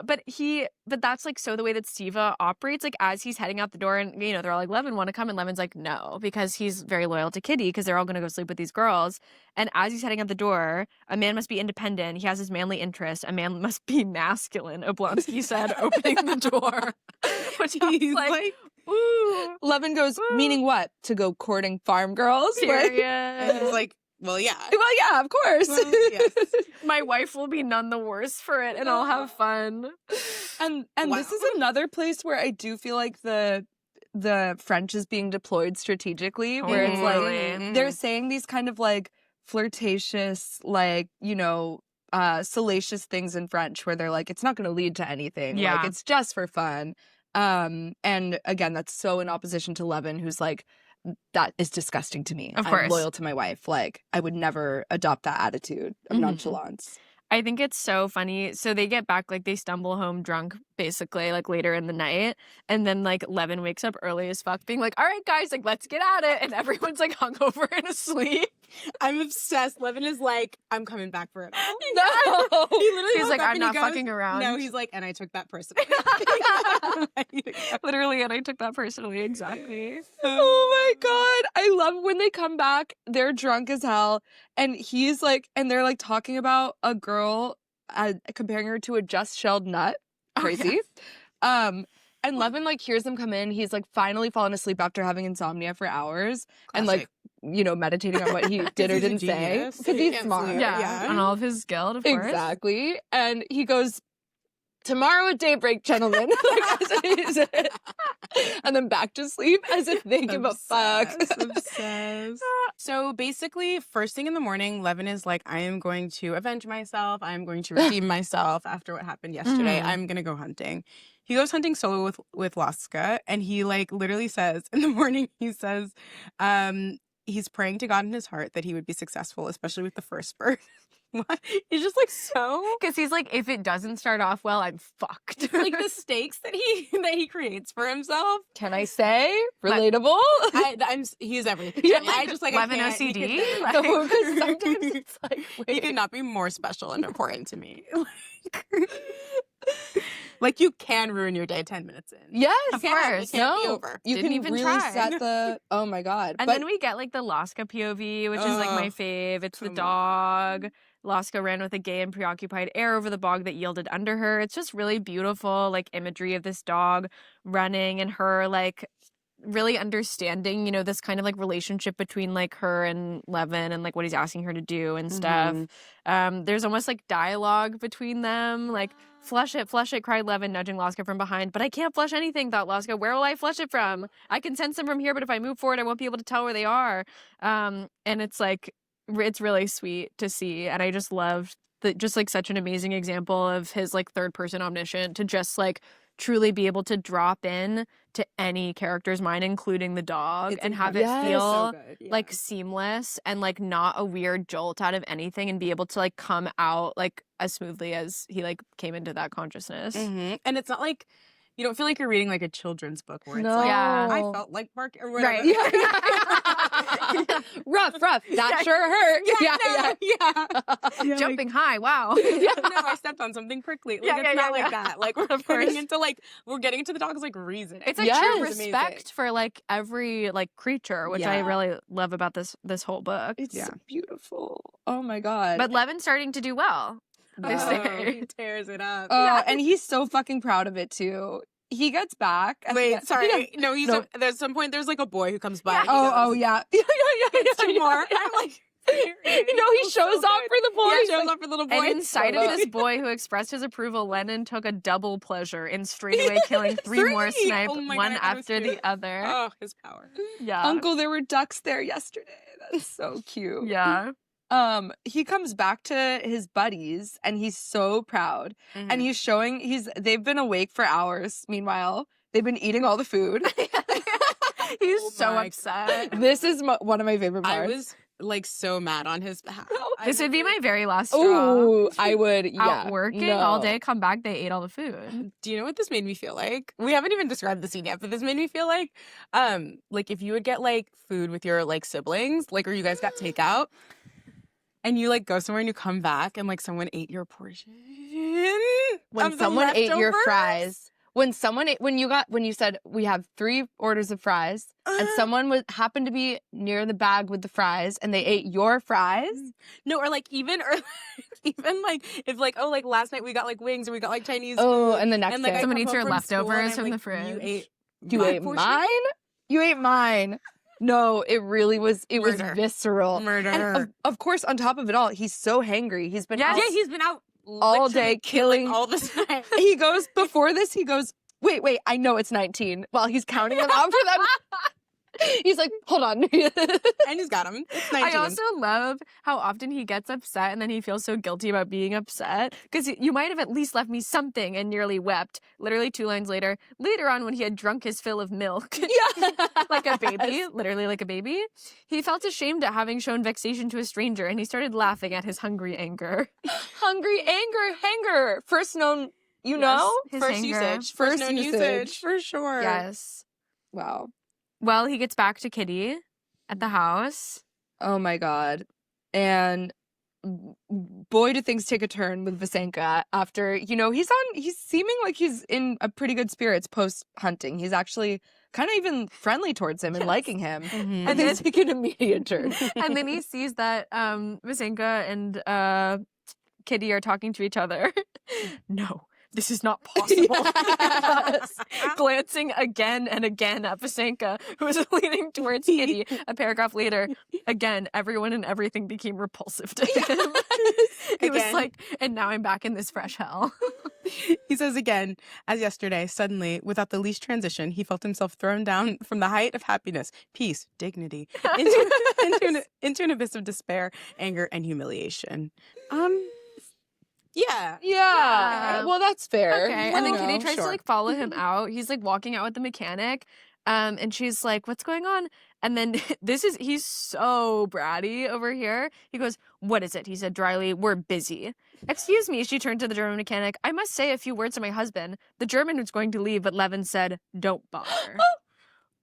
Ooh. No, now he's getting testy. But then he did bother, of course, because he does love Kitty, and he became extremely anxious about the totally erratic way that he was behaving for the past. He 100%. says to her in French, "What do you have to say to me?" Yeah. Oh God. She's not liking Ooh. that. And then she's like, "I can't live like this. You're being crazy." And then I love this part between Dolly. So Levin goes to see Dolly. Dolly's really mad at her daughter, and you'll stand in the corner all day and have dinner alone and won't see a single doll, and I won't make you a new dress. Ooh. And we like, get that's this a lot. scene where like Levin encourages Dolly to like go lighter on her kid, and Dolly encourages Levin to like lighten up on Kitty. Like both of them are kind of seeing each other's situation, you know. And it's so human where Dolly's like, that is, how should I put it to you? And then like her daughter is like doing something in the corner and she goes, stay in the corner. And then she goes like and returns back to what she was saying. It's such like a mom thing of like talking to her friend and then being like, shh. And then coming back and, like, And another thing.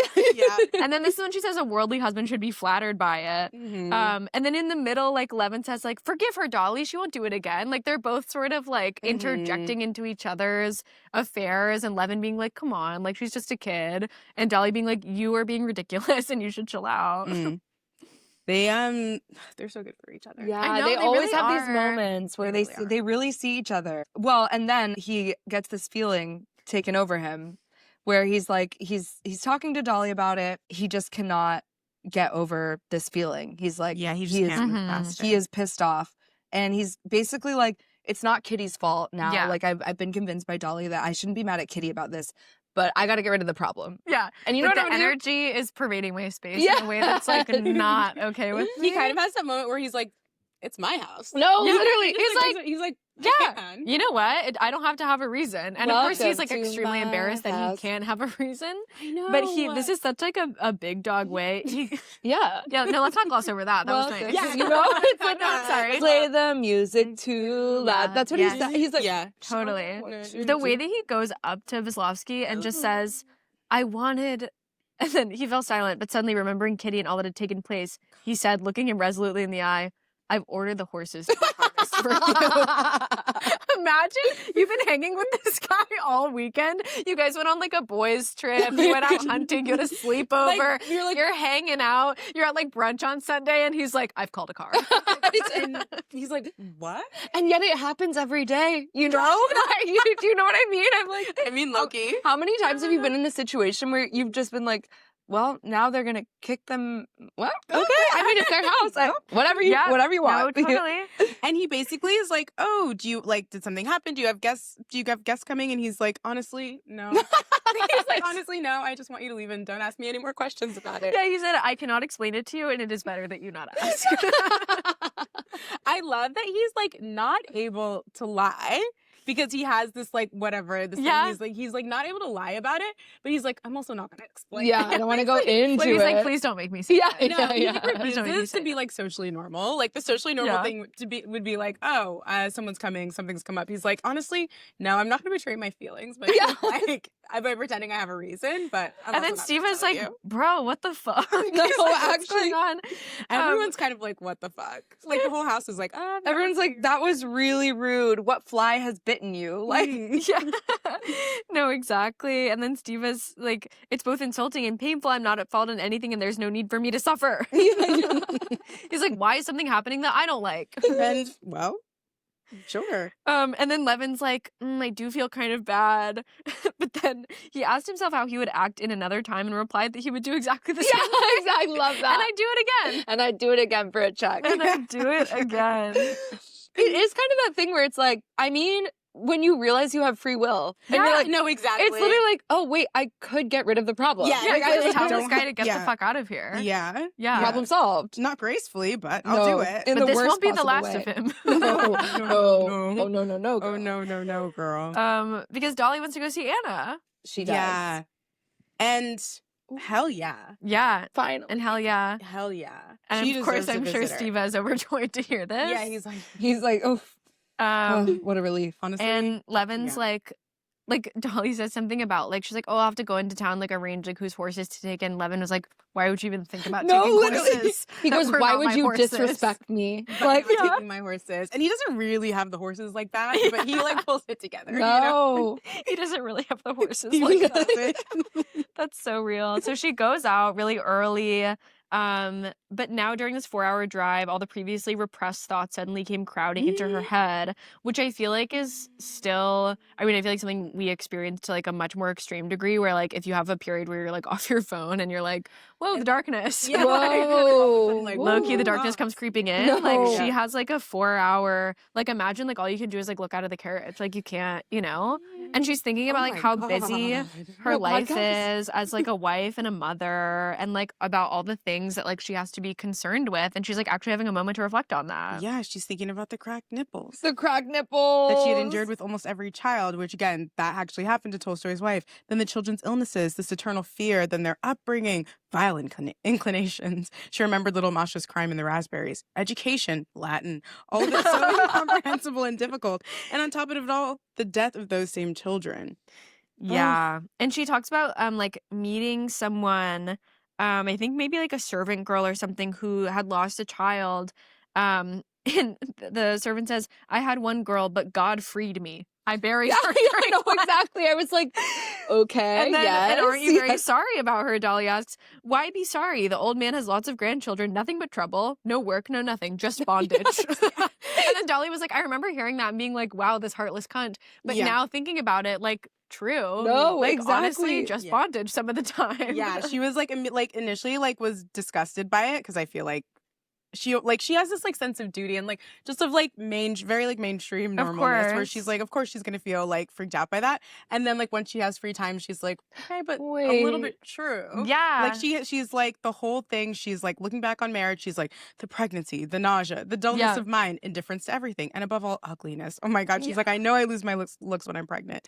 Then the labor, suffering, etc. The nursing, the sleepless nights, the terrible pains. But then she's like, that's not even the bad part. The bad part is actually raising The, them. the Yeah, kids and then she- themselves. and then The she kids And she's like, and themselves after all suck. this, I'll bring up unfortunate, Yeah. poorly educated, and No. destitute children with my husband who's like constantly out, like seeing other women. And at Yeah. best, they simply won't turn out to be scoundrels. That's all I can wish No, for. exactly. Like, oh, And yeah. wow. And then she's All that spiraling. for This is why what? she and Levin are so similar. Like she's literally spiraling. Everybody lives. Everybody enjoys life. She went on thinking, going past the women and up on the hill. Everybody lives. These women and my sister Natalie and Varenka and Anna, whom I'm going to see, and only I don't.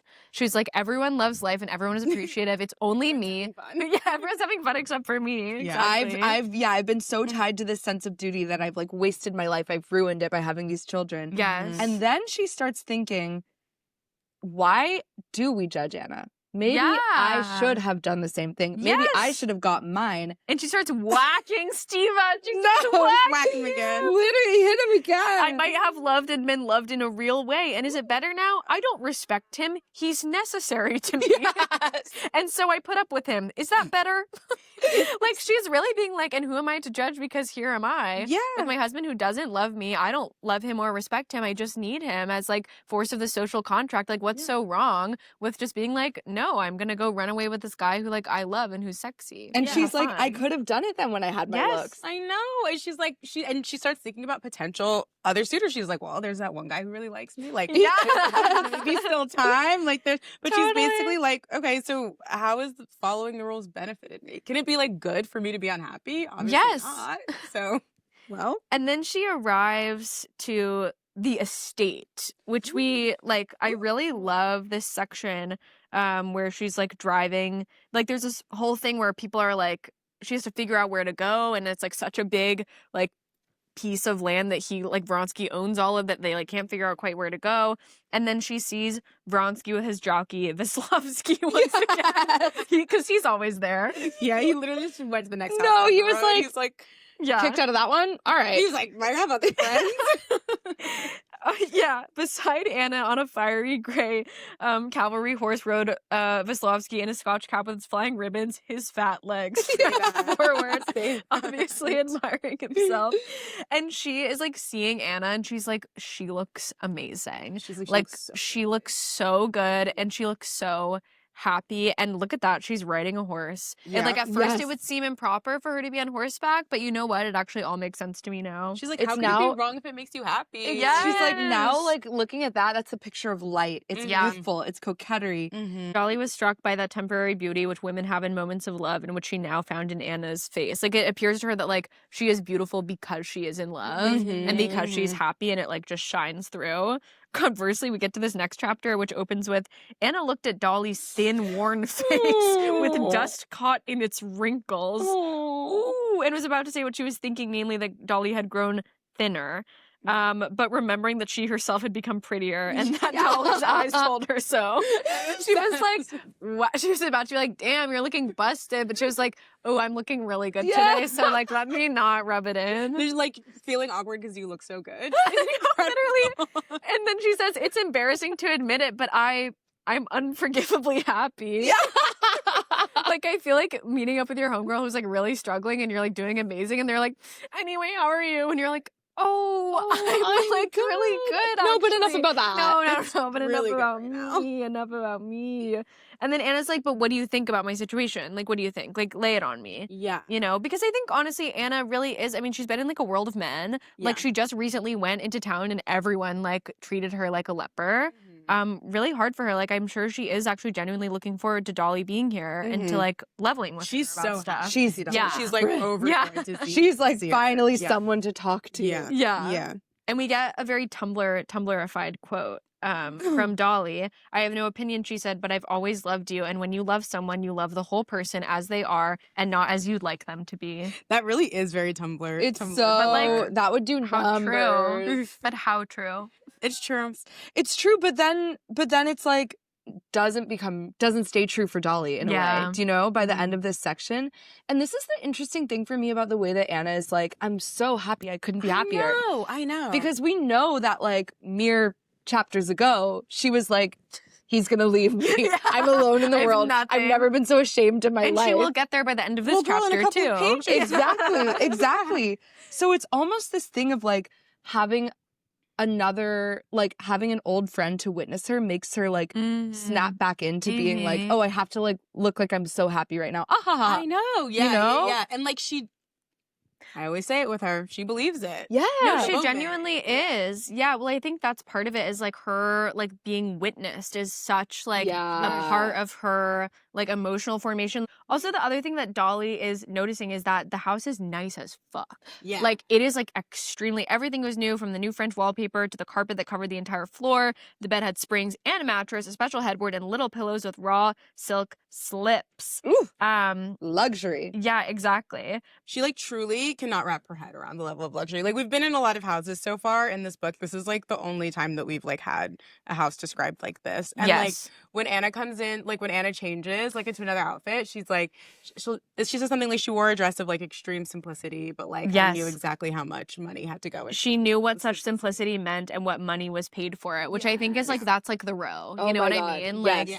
you look at like a 1000%. really exceptionally tailored cardigan or something and you're like, Like- I know that's $1,000. And it's so It looks like nothing, but I know that's $1,000. I also love the idea that she's like, I've only ever read about this kind of room in English novels. Like, I've literally, I Yeah. haven't even conceptualized This is like a kind of thing. fantasy, and it once again very European. Yeah, that there's this like modern force that she's reacting to. The wallpaper is friend. Yes, Mhm, and mhm. even the toys in the nursery are Yeah. English, like literally these new English toys that help you walk and stuff that she had never seen The new before. English toys for the baby that everyone hates. Except for Dolly. This is what I actually thought was like so funny because that torments Alexi, she has no name. Basically, Dolly like is gonna ask like, hey, didn't you not name your baby? But then she decides kind of not to, and then Anna's like, no, I knew you were gonna say. Yeah. No, she has no name. Like, it's because I don't give a fuck. yeah, by the way. But then Dolly liked the dark dark brown, dark-haired, ruddy-cheeked little girl very much. None of her children had crawled like that. Like, she's sort of like arriving here and being like, and even her kids are better than my kids. Meanwhile, Anna, like, does not give a fuck about this Anna's baby never seen this girl before. at Anna's all. like, oh, her? Yeah, she's gained a lot of weight. Yeah, she's fat now. What? A baby. Well, so that is a baby. Yes. Then they're literally, I mean, Vronsky's just showing off, like, he's building a hospital on the property. Like a totally designer hospital. It's hasn't really weird. Hasn't he told you about his hospital? C'est sera admirable. Everything comes from Paris. Yes. It's like, crazy. hasn't he told you about the hospital? Everything comes from Paris. It's like, No, it's actually. hasn't he told you that the hospital is quite beautiful? No. And later on, Dolly's like, oh, is there going to be like a maternity ward? And he's like, what? No, he's like, oh, it's a serious hospital. It's a serious hospital. He's like walking them around. And he's like, this house will be the doctor in the dispensary. Like, he's Yes. like literally so proud. Well, he's building his own like mini township. Like he's Yeah. just like, and this really, I didn't realize how fucking rich he was Yeah. too until Yeah. all of this. And then it makes it even more like scandalous that she won't marry him. Yeah. That like, you know, that's just like his mistress because there's Yes. there's so much also about like everyone keeps saying how he's so stingy and like they're like we told him he should be paying the musics more for like doing all of this and he won't and Yeah. all of this stuff. And Dolly's in this phase right now where she's like, besides she had never liked Vronsky, she considered him very proud and saw nothing in him that he could be proud of except his wealth. That's Yes. such a good- Yes. So She dragged he's him. clocking him immediately pretty much. Yeah. I also find it so interesting how he's like putting all of this into construction and building, like we're saying, like a mini Mhm. town. Because it's almost like they've been like shunned from society. And his reaction is like, well, I'll just build my own. Yes. Yes. No, Yeah, yeah, yeah. totally. Totally. Well, and also he like part of the reason he goes to town later is because he's like, I'm my own man and I can leave whenever I want. yeah, You know? yes. And it's like this desire to just like harness this whole like with the money that he has to just like build himself this whole new town. Yes. Yeah. But he doesn't have everything because he's walking Dolly around this town, like showing her everything. Mhm. And by the end, she now liked him so much in his animation that she understood how Anna could fall in love with him. So he got her. He got Got her her. ass. He got her for sure. I need to meet this man. Crazy. But then she's like, I feel like he wants something from me. Like, I think there's like another reason why he called on me. So he said, help me. Ooh. Yeah. I got here and I was said, I'm worried. Yeah. And what does he want her help with? A divorce. Divorce, babe. Divorce Divorce babes. babes. Divorce Divorce babes. Also, I fucking love this. He's so dramatic. So he's talking to Dolly and he goes like, realizing all the difficulty of that situation, you still love her and want to help her. Have I understood you rightly? And Dolly says, oh, yes, but, and he goes, no one feels the difficulty of her situation more fully or strongly than me. He's like, he's like, you understand, don't you? Yes. No. No, you don't. No, you don't. No, you can don't. never. You It's simply hell don't. in society, he said. What need can I have of society? Which is like so funny because he's trying to build his own new little town because he's so embarrassed. No, exactly. Because honestly, what could at this time like make a rich man like scorned in society if not Literally. like the misbehavior of his like wife or mistress? Like if you're a rich guy, it seems like you can get away with anything. Literally Yeah, anything. I mean- Killing people, Yeah. paying them nothing to do to like Yes. make your hospital. It like, must be making him absolutely sick. Yeah. I mean, he literally is like, he can't control a woman. Like, he can't Yeah. control a woman. And it's kind Yeah. of crazy. Like, and I feel like it would be crazy making to not be able to, like, control this woman. Well, you and know what that's it's giving. what? Well-behaved women Oh, rarely make history. I didn't Like, say that. she said, I'm going to act out. And that's the one thing that he cannot It's the control. one Yes. thing that he can't Well, and control. he's saying, I must make sure that my work will not die with me, that I will have heirs. That's his main concern. He's like, well, if we're not married and these kids aren't mine, like they're Karenins, like I won't have any heirs. Yeah. A divorce is necessary even in order to petition the emperor for adoption. So he's like, please, Dolly, like, please talk her into getting a divorce. And Dolly pretty much immediately agrees. Yeah. With that. Yeah. She's like, She's you know kind of what? like, what's the problem? She's like, yeah. Yeah. He's like, now her husband has like agreed he'll do it. Yeah. So we just need Anna to write to him. And she's like, well, yeah, totally. Like, Mhm. I want these beautiful kids now. Yeah, And she's like, and look at this gorgeous town and this charming man. Like, Yes. of course, I totally agree. That's Yes. what should happen here. Yeah. And then they have this very beautiful dinner where everyone gets extremely dressed up. Mhm. And still Dolly is like remarking on how luxurious everything is. I love this part. Dolly knew that not even the porridge for the children's breakfast got done by itself, and that therefore such a complicated and excellent arrangement had required someone's close attention. And that's something that like only a woman would really notice, because it's all like, oh, of course the meal is just made and the, living room is just cleaned. It's like, no, she is in there absorbing everything, being like, there is so much work and detail going into absolutely every single thing. Yeah, so much labor. Exactly. And so she's like trying to figure out like who is the reason for this, like who has made this house so luxurious and well run. And she's like, it's Vronsky. And she's like, this whole situation is as foreign to Anna as being in the child's nursery. Like she hasn't been here, she hasn't been doing this. And I'm just kind of like fascinated by this. Like I'm like, I think Vronsky is also having a moment where he's kind of like, it's not attractive to me that my wife is not, the woman that I live with isn't doing anything. He's like, I'm making myself busy. Like, I'm going to like all of these little meetings, which she totally does not respect. But he's like, I'm going to all the meetings. I'm on all these like committees. Totally. I'm building this hospital for no one. And he's resenting and like her. the very least she could like read some books, which then she ends up reading. But there's this amazing part that we were talking about earlier where, because Dolly's also extremely interested in all the stuff that is happening with Vronsky and is constantly asking him questions about it. And Anna sort of like floats around the place and is like, yeah, this is happening over here and this is happening here. And, Dolly's asking these questions at dinner about these harvesting machines. And then Anna takes out these scissors to try to explain what they are.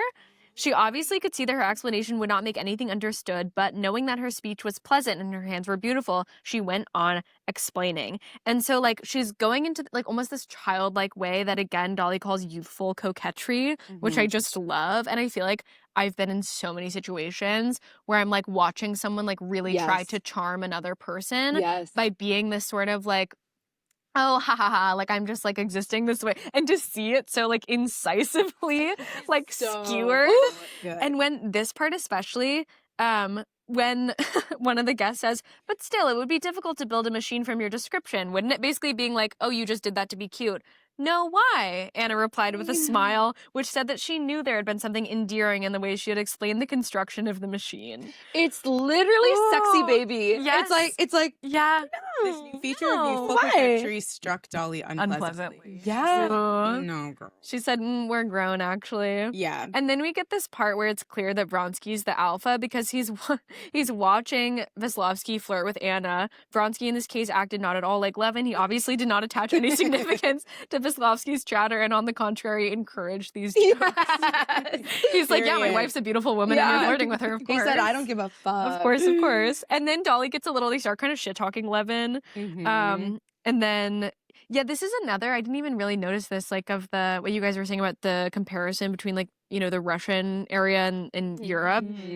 Turkish views generally, Veslovsky said with a smile, turning to Anna. And then Dolly says, I cannot defend his opinions, but I can tell you that he's a very educated man, and if he were here, he would know how to answer you, though I'm unable to. Yeah, Dolly. No, she defended her man. Yeah, she loves him. Also, I love this part where he says, I like him very much and we're great friends.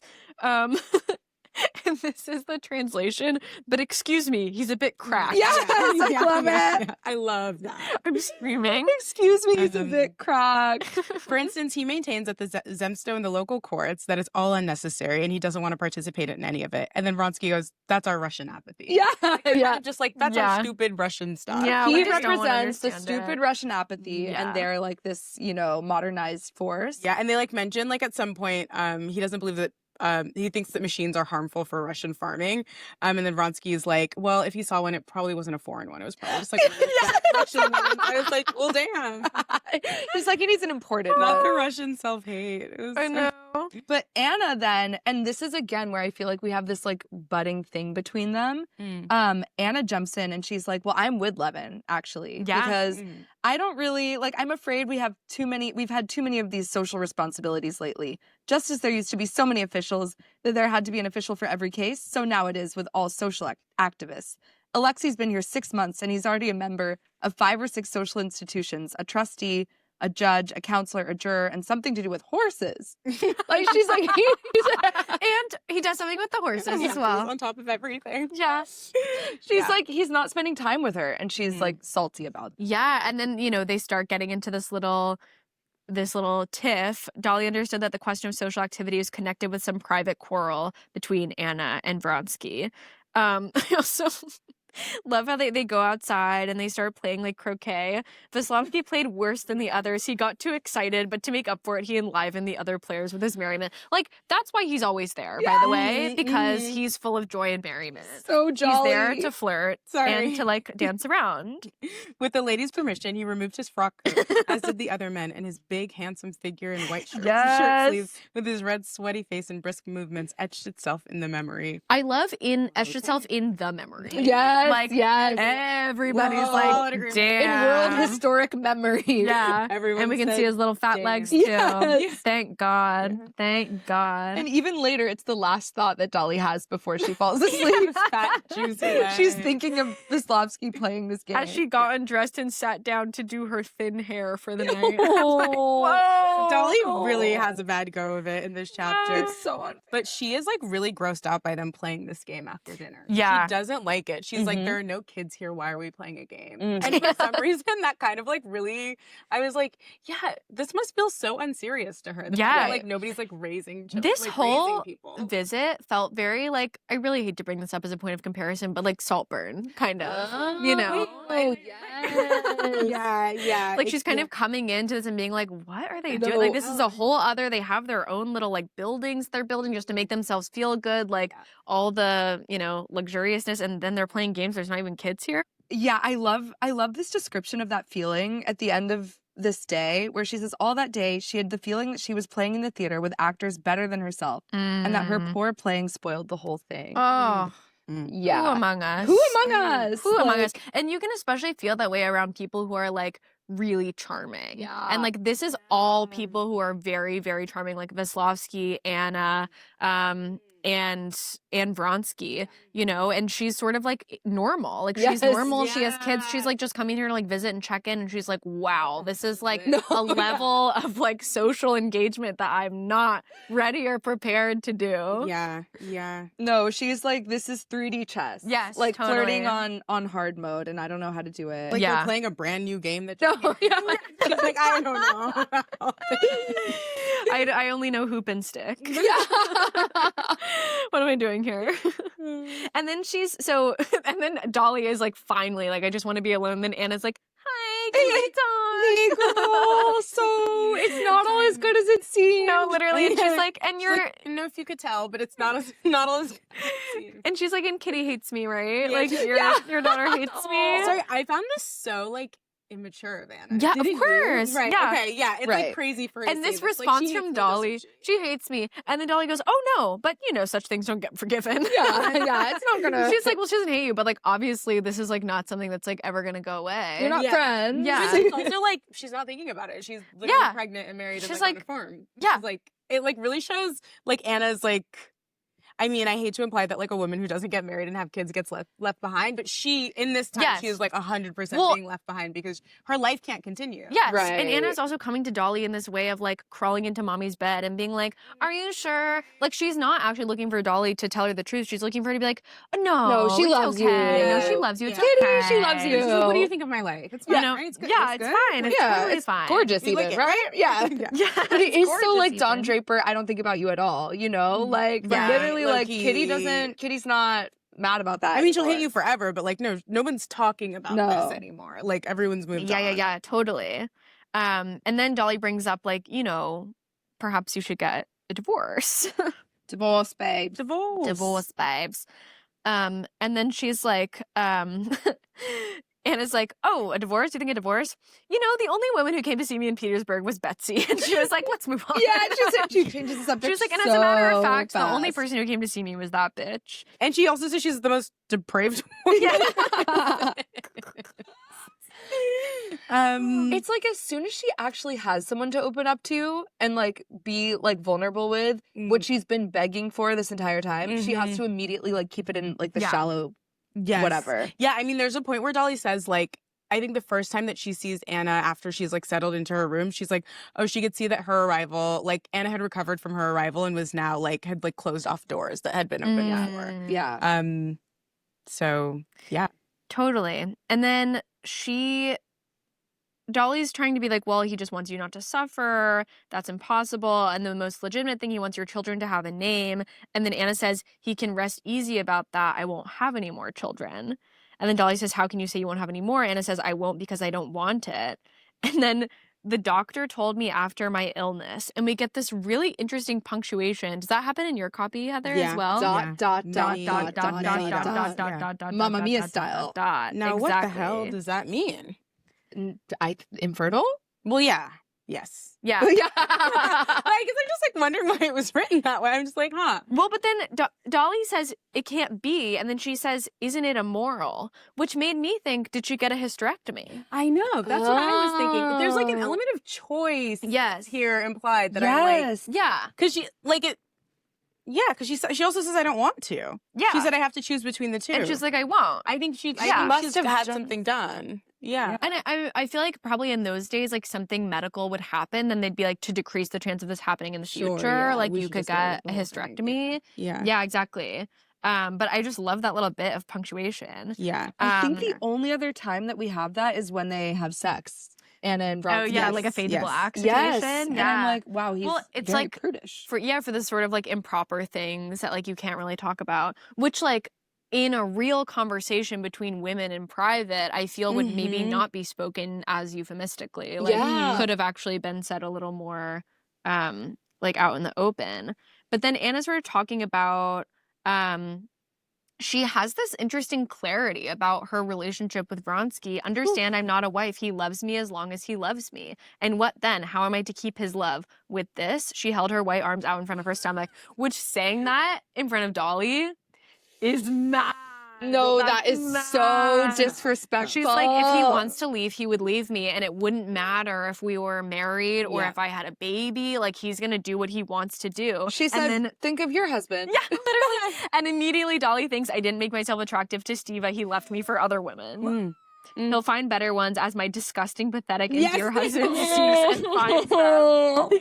Yeah. Yeah. And so and she's kind of thinking like Dolly is thinking about Vronsky, like this is the same thing is going to happen to her. And so she's like, Dolly's going through this thing where she at the same time is like still having a Levin situation where she keeps saying like to herself, like, I knew there were these same arguments Daria Alexandrinova have produced for herself, but now she listened to them and could not understand them of like, she's still trying to convince Anna to get a divorce. But what Anna's saying is she's like, it wouldn't matter. Yeah. Like, no matter what, like and also Anna says by their very birth, they'll be placed in the necessity of being ashamed of their mother, their father, their birth. She's like, even if we did get married, even if these kids take his last name, like they were born, out of wedlock to him, like they're not his kids, like they're doomed from the beginning. Like, what's the point of all of this? And I think that idea of like Anna feeling a bit doomed is like, yeah, huge.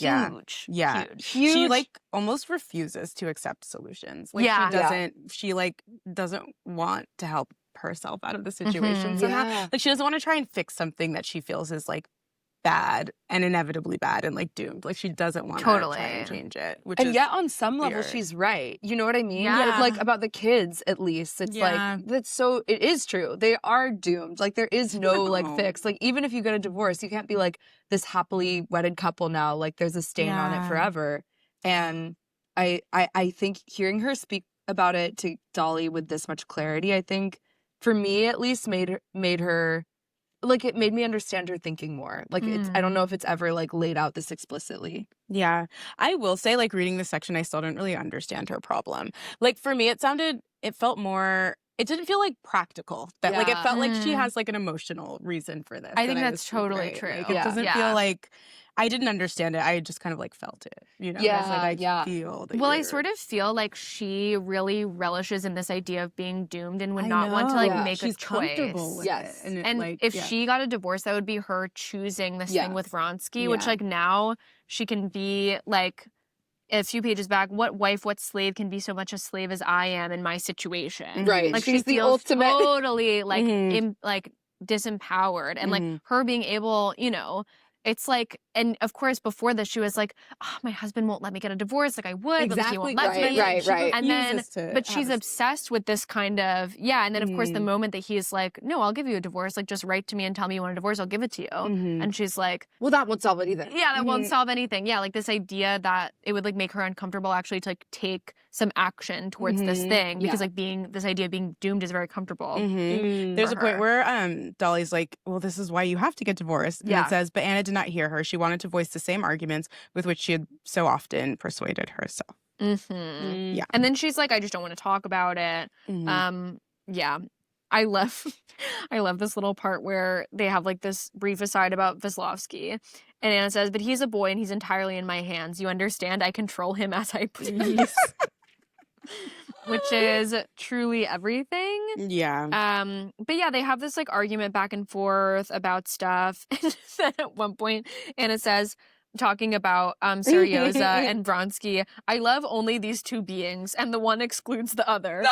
Her baby is not. No, literally. She said, never mind that baby. No, that baby has nothing to do with me. And she's also like obsessed with being like bad gal. You know what I mean? Yes. You with your purity can't understand all that I suffered Yeah, over. you could never understand You with with your a purity. girl like me. Since you're Truly. pure and stuff, like you just don't understand pure how and bad simple. bitches do it. Yeah, literally. And then this is where like I don't love like reflexively like putting mental illnesses on the literature characters from the past, but this is the most BPD shit I've ever heard in my life. What are you thinking? What do you think of me? Don't despise me. I'm not worthy of being despised. I'm just unhappy. If anyone is unhappy, I am. That's literally the most BPD shit I've heard in my damn life. Well, She turned away and wept and then went straight to her morphine. and then Girl, I get it. And then Girl. Dolly wakes up the next morning. She's like, you know what? I think I'm gonna go. she said, I've seen enough. She said it was too real. Yeah. I gotta go. Suddenly I can't love the whole person the way that I thought I might. Yeah. Totally. And then Anna's sad, and she's like, she knew that now with Dolly's departure, there would be no one to stir up in her soul those feelings that had been aroused in her at this meeting. Like, she knows that when Dolly comes, she has to sort of like face the music in a way. Yeah. And now she's just gonna be left to like fall into this horrible. But it's interesting because Dolly comes away with it, like, comes away so delusional in this way. Her last thought, you have to know Anna and Vronsky. I've come to know him better now, to understand how sweet and touching you are, she said, now with perfect sincerity, forgetting the vague sense of dissatisfaction and discomfort that she had experienced there. Like, she almost, like, it is, like, unfortunately coming back to the Saltburn, like leaving with this rose-tinted vision. Yes, no matter of, like, what but it is that you everything actually saw. is really perfect, and you know what? Like, maybe they are happy, and That was how it was meant to be. Like, this is the situation for them. I will say though, but then she also does have that moment, like, so like when before she chooses to leave early because she's like, wait, I actually kind of miss my kids. Yeah. Like, I miss like that regular shit. Like, I miss kind of like whatever. I'm not built for this. And I feel like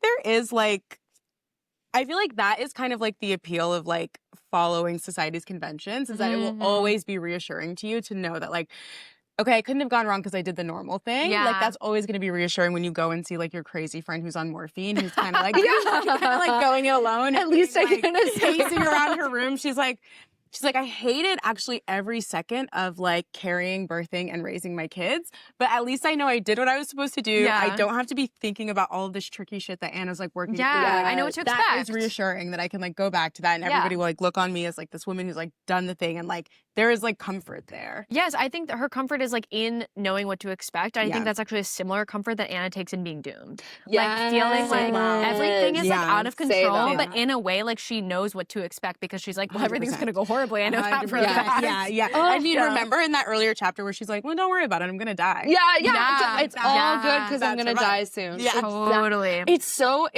It really is back to that fundamental thing of like the ethical versus the aesthetic life. Yeah. Where it's like there's like this path where like no matter what, if you're like hitting the marks, you're gonna like, you can't feel too bad. You can't feel too bad. It can't be too bad. On the other hand, if you're doing everything rejecting that and you accept that you're doomed and you have this like glamorous thing, you're also, there's a piece in that because you're like, well, I'm just gonna you like, made your choices. Exactly. Yeah. Exactly. Yeah. Yeah. There's something interesting. Yeah. Of course. The dichotomy. Whew. Well, we go back to society in a big way. A big way at the end. Totally.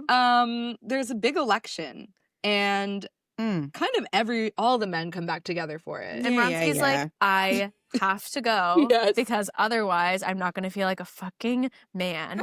And then he tells Anna he's expecting her to like freak the freak out. But to his surprise, Anna took the news very calmly and only asked when he would come back. And then towards the end of this chapter, it was the first time since the start of their liaison that he had parted from her without talking it all through. On the one hand, this troubled him.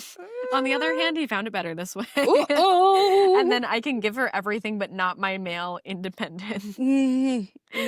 Oh, you know when someone says it's fine? Yeah. And it's the type of person who only says that when it's not okay. Yeah. It's really not fine. And he It's says that to really- some effect. He says he's like, he knows that as long as they haven't had that fight yet, that things are not right. Yeah. But he's like, well, I'm going to go anyway and see how this goes. He's like, I guess I'm going to trust you. Yeah. I know that I can't, but I guess I'm I'm going going to take you at your word for this. Yeah. Totally. Definitely not fine. Mm-hmm.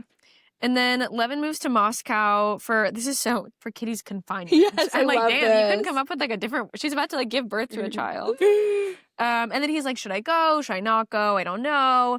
And then Levin was still undecided, but Kitty, who saw that he was bored in Moscow, advised him to go. She was like, girl, you're pacing around. He's Like, stressing me out. I'm about to give birth. Like, please get out of here. Yeah, please go to the election. Just do whatever it is you're going to do.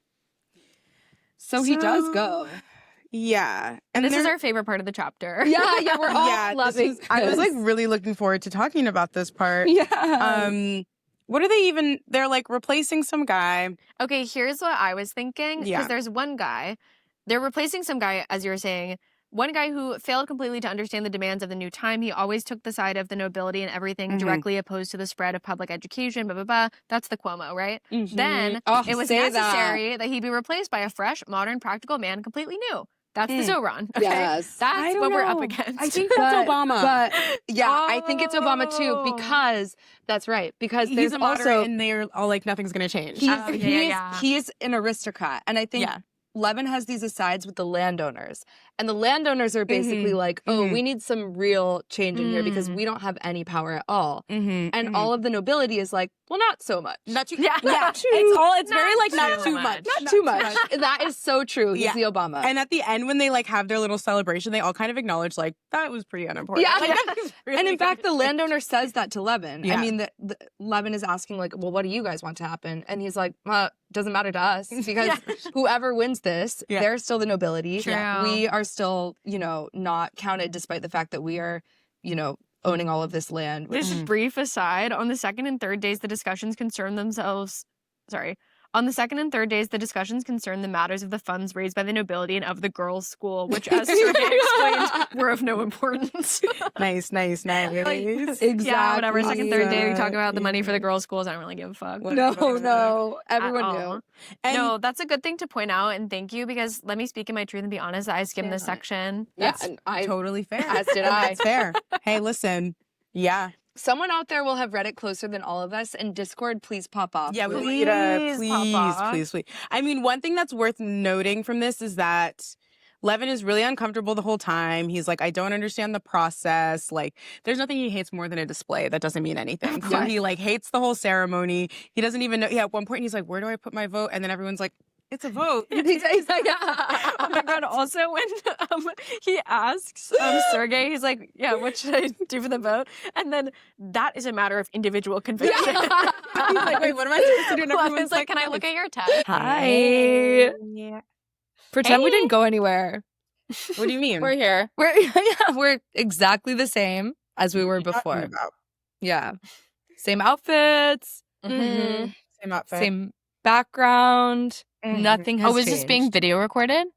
This is being video recorded. Awesome. Knew that. Knew that. Yeah. Surprise. Knew that. Hey. For sure. Yeah. Exactly how I want to be.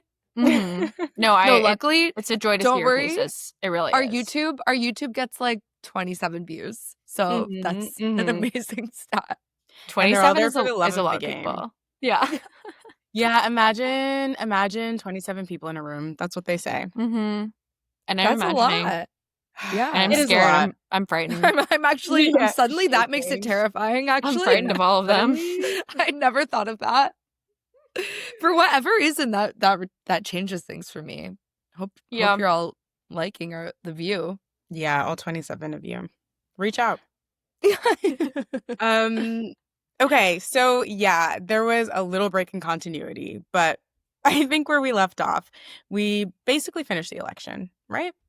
Yeah. Essentially, yeah. Nothing more We I need to covered say that. on that. Yeah. Yeah, no, yeah, I think we've done enough It's election. basically just because like we understood it, like every single bit of it really well, and so it'd be quite embarrassing for all of you because we would Yeah. just be, kind of talking above your level. So No, exactly. wanna And do I that. think like given our grasp of Russian Right. history, it would just be like really tough on all of you to Yeah. try to follow along with the in-depth Yeah. kind of turns that the empire is taking at this time. Mhm. So Yeah, precisely, couldn't have Yeah. said it better myself, Leah.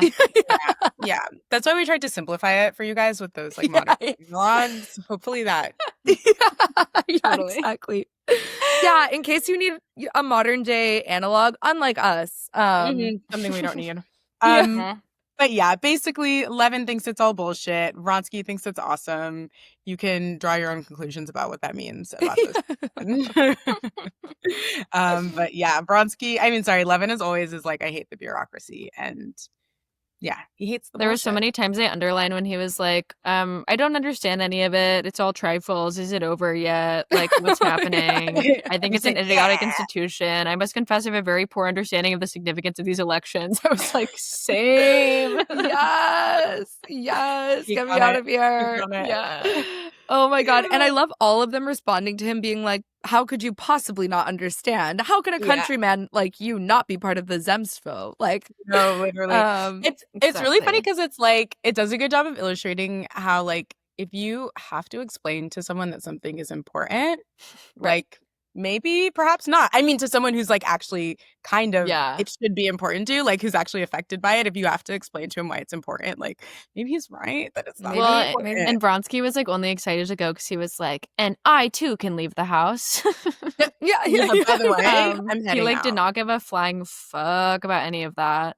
But he was excited to be like, I think it says Vronsky had to come to the elections because he was bored in the country and had to assert his right to freedom before Anna.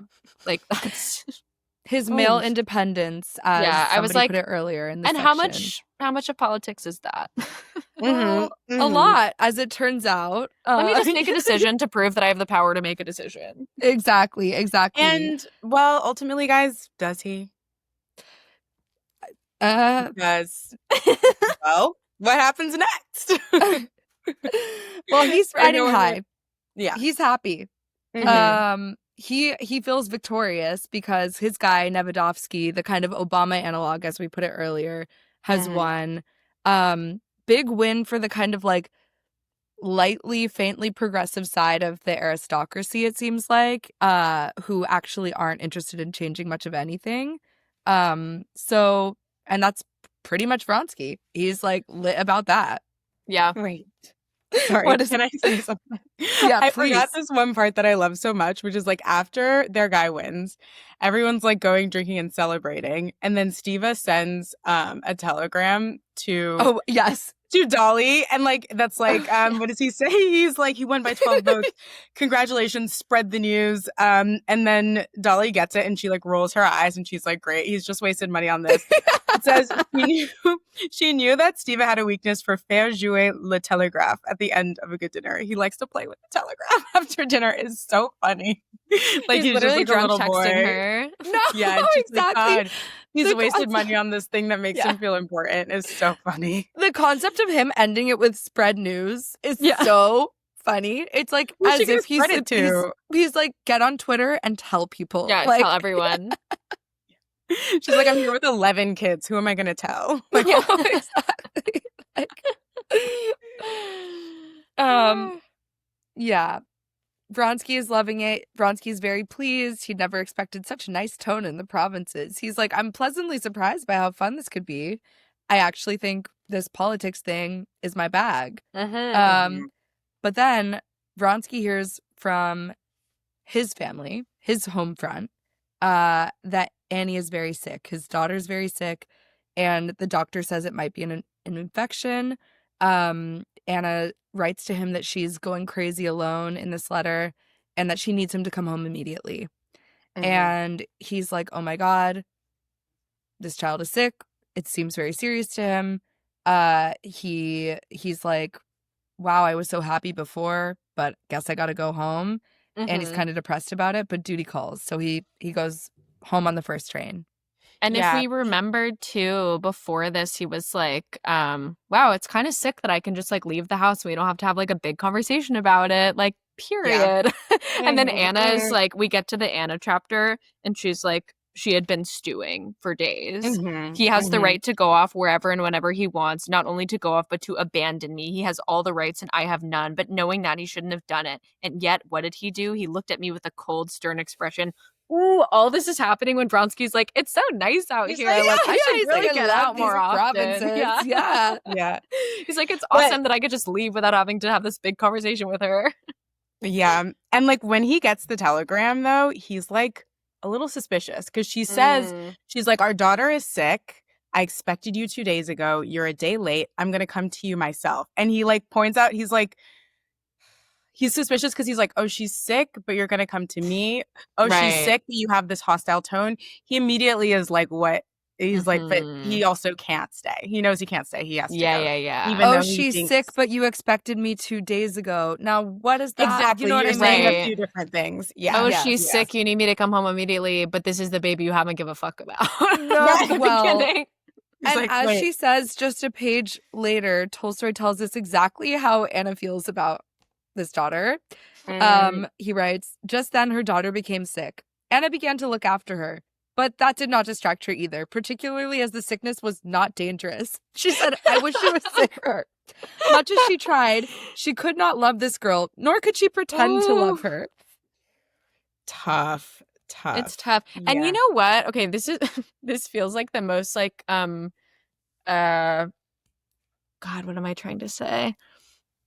Like Tumblr connection to make ever. But I'm like, let's hear it. wow, she names the baby after herself. And it's like she could not bring herself to love her. She couldn't bring herself to even pretend to love her. Wait. that Oh, up. wait. Wait. That's not nothing. Guys, am I That's cooking? not- No, no, you're you're cooking. absolutely cooking. You're cooking. You're cooking. Big Yeah, time. I you're thought it was absolutely giving like, cooking. okay, here's what I was thinking of. I didn't know if I'd be able to translate this verbally, and I probably still can't. But it's like that Post-it note where somebody wrote like shoulder 5 times, and then it says you should hold her. That a little bit. So I was realize. Yeah. No, exactly. Yes, realize. He realize, believed yes. she lied. Yes, You know, Yes, exactly. That's what I was trying to conjure. Say that. But it's so Wow. real. It is But it actually seems to have gone off so- without a hitch, so amazing. I mean, Yeah, no, perfect, stunning. Because I did Yeah. wonder what is the significance of that she's like named her after herself, and also I couldn't quite understand why she doesn't love this baby. You know, I'm like, wouldn't you love her the most? But this is the thing of like her having to then commit to a decision. If she was going to love Annie the most, it would be like, it's because I love my life with Bronsky the most, and not constantly be in this like purgatory of like, which life should I have chosen? Yeah, she doesn't have that conflict with loving Seryosa because she's with Bronsky. So this like she can split herself if she still And loves because him. she's absolutely destroyed that relationship already, so it will forever be pain, Yeah, which it's, like, therefore never is very gonna comforting be- to her. exactly. Yeah. Wow. It's almost like she is happier or like more at peace when she knows that something is ruined than Yeah. like the hope of something like making something into something better, if that makes sense. That's Like, she her doesn't whole wanna set character to her- me. Yeah. Yeah. She like doesn't want to set herself up to fail. And so she resigns herself to being doomed. Like, Yeah. He's like, well, let me Including- just go ahead and fail. And then let me me go keep ahead doing and- the thing that makes me fail more and Yeah. more severely so that I Mm, can be comfortable with that. In so many such cases. Oh, applicable. Oh, applicable. Yeah. hell yes. There's another thing that I love in this section when we first get back to Anna is that she had planned to be calm when Vronsky leaves because she knows that freaking out is only pushing him away and making her unattractive to him. Yeah. And she's like, I know there's nothing that I can do. She says he's pulling away. I know there's nothing I can do that will change my relations with him. The only thing she could do is try to keep keep him by loving him and by staying attractive, but she can't pull it off. Like, she cannot be calm for those 3 days that it would Yeah. take for him to be like, oh, I wonder what my cool girl wife is doing. Like, she couldn't Yeah, pull my that wife, off. my Trying to be hard to so get. cool, girl. Oh Yeah. my god. Yeah, it's I very know much like attachment. yeah, it's like a fish on a hook that like knows if they thrash, like they die Yeah. sooner. So she's like trying to be still, but she can't do it. She has to thrash. Yeah. She has to send him that crazy letter lying about her daughter being sick when she knows good and well that child. Mhm. Yes. I know attachment styles are fake, but it is Mhm. very much like this is anxious attachment. If Well. there were, you know, a kind of textbook definition, it would be like she needs to know like what he's doing and when he's coming back. Well, and I she think for knows that it's her- like a cycle. Yeah, Mhm. for her, to me, she's like the textbook definition of disorganized attachment, which is like sometimes she's anxious Ooh. and sometimes she's avoidant, and you like never Yeah. know what it's gonna be. But when she's one of those, she's like extremely like, The I need, most. yeah, totally. The other thing I was thinking about is that, yeah, she's like, this is very similar to like Levin in a way, her spiral. Like, this is why I think that's another thing that makes Tolstoy feel so modern is people are just like spiraling constantly, where she's I like, Anna know. now admitted to herself that he was burdened by her, that he would regret parting with his freedom and coming back to her. But then this is why she is in love with her suffering. In spite of all that, she was glad of his coming, let him be burdened, but let him be there with her so that she could see him and know his every move. Which was like, Yes. Yeah. woo. Incredible. Yeah. Yeah. It's so true. I think it struck me like really strongly in this section that Anna and Levin are like kind of diametrically opposed but very tied. Mm. Like the beats of the stories for both of them are happening like they're both spiraling at the same time. They're both kind of like in their own heads at the same time. They're like trying to like get the objects of their affection to do as they please without like actually changing their own behavior at the same time. And I don't know why like I think I just hadn't seen them as so connected before, but in this section it's so striking.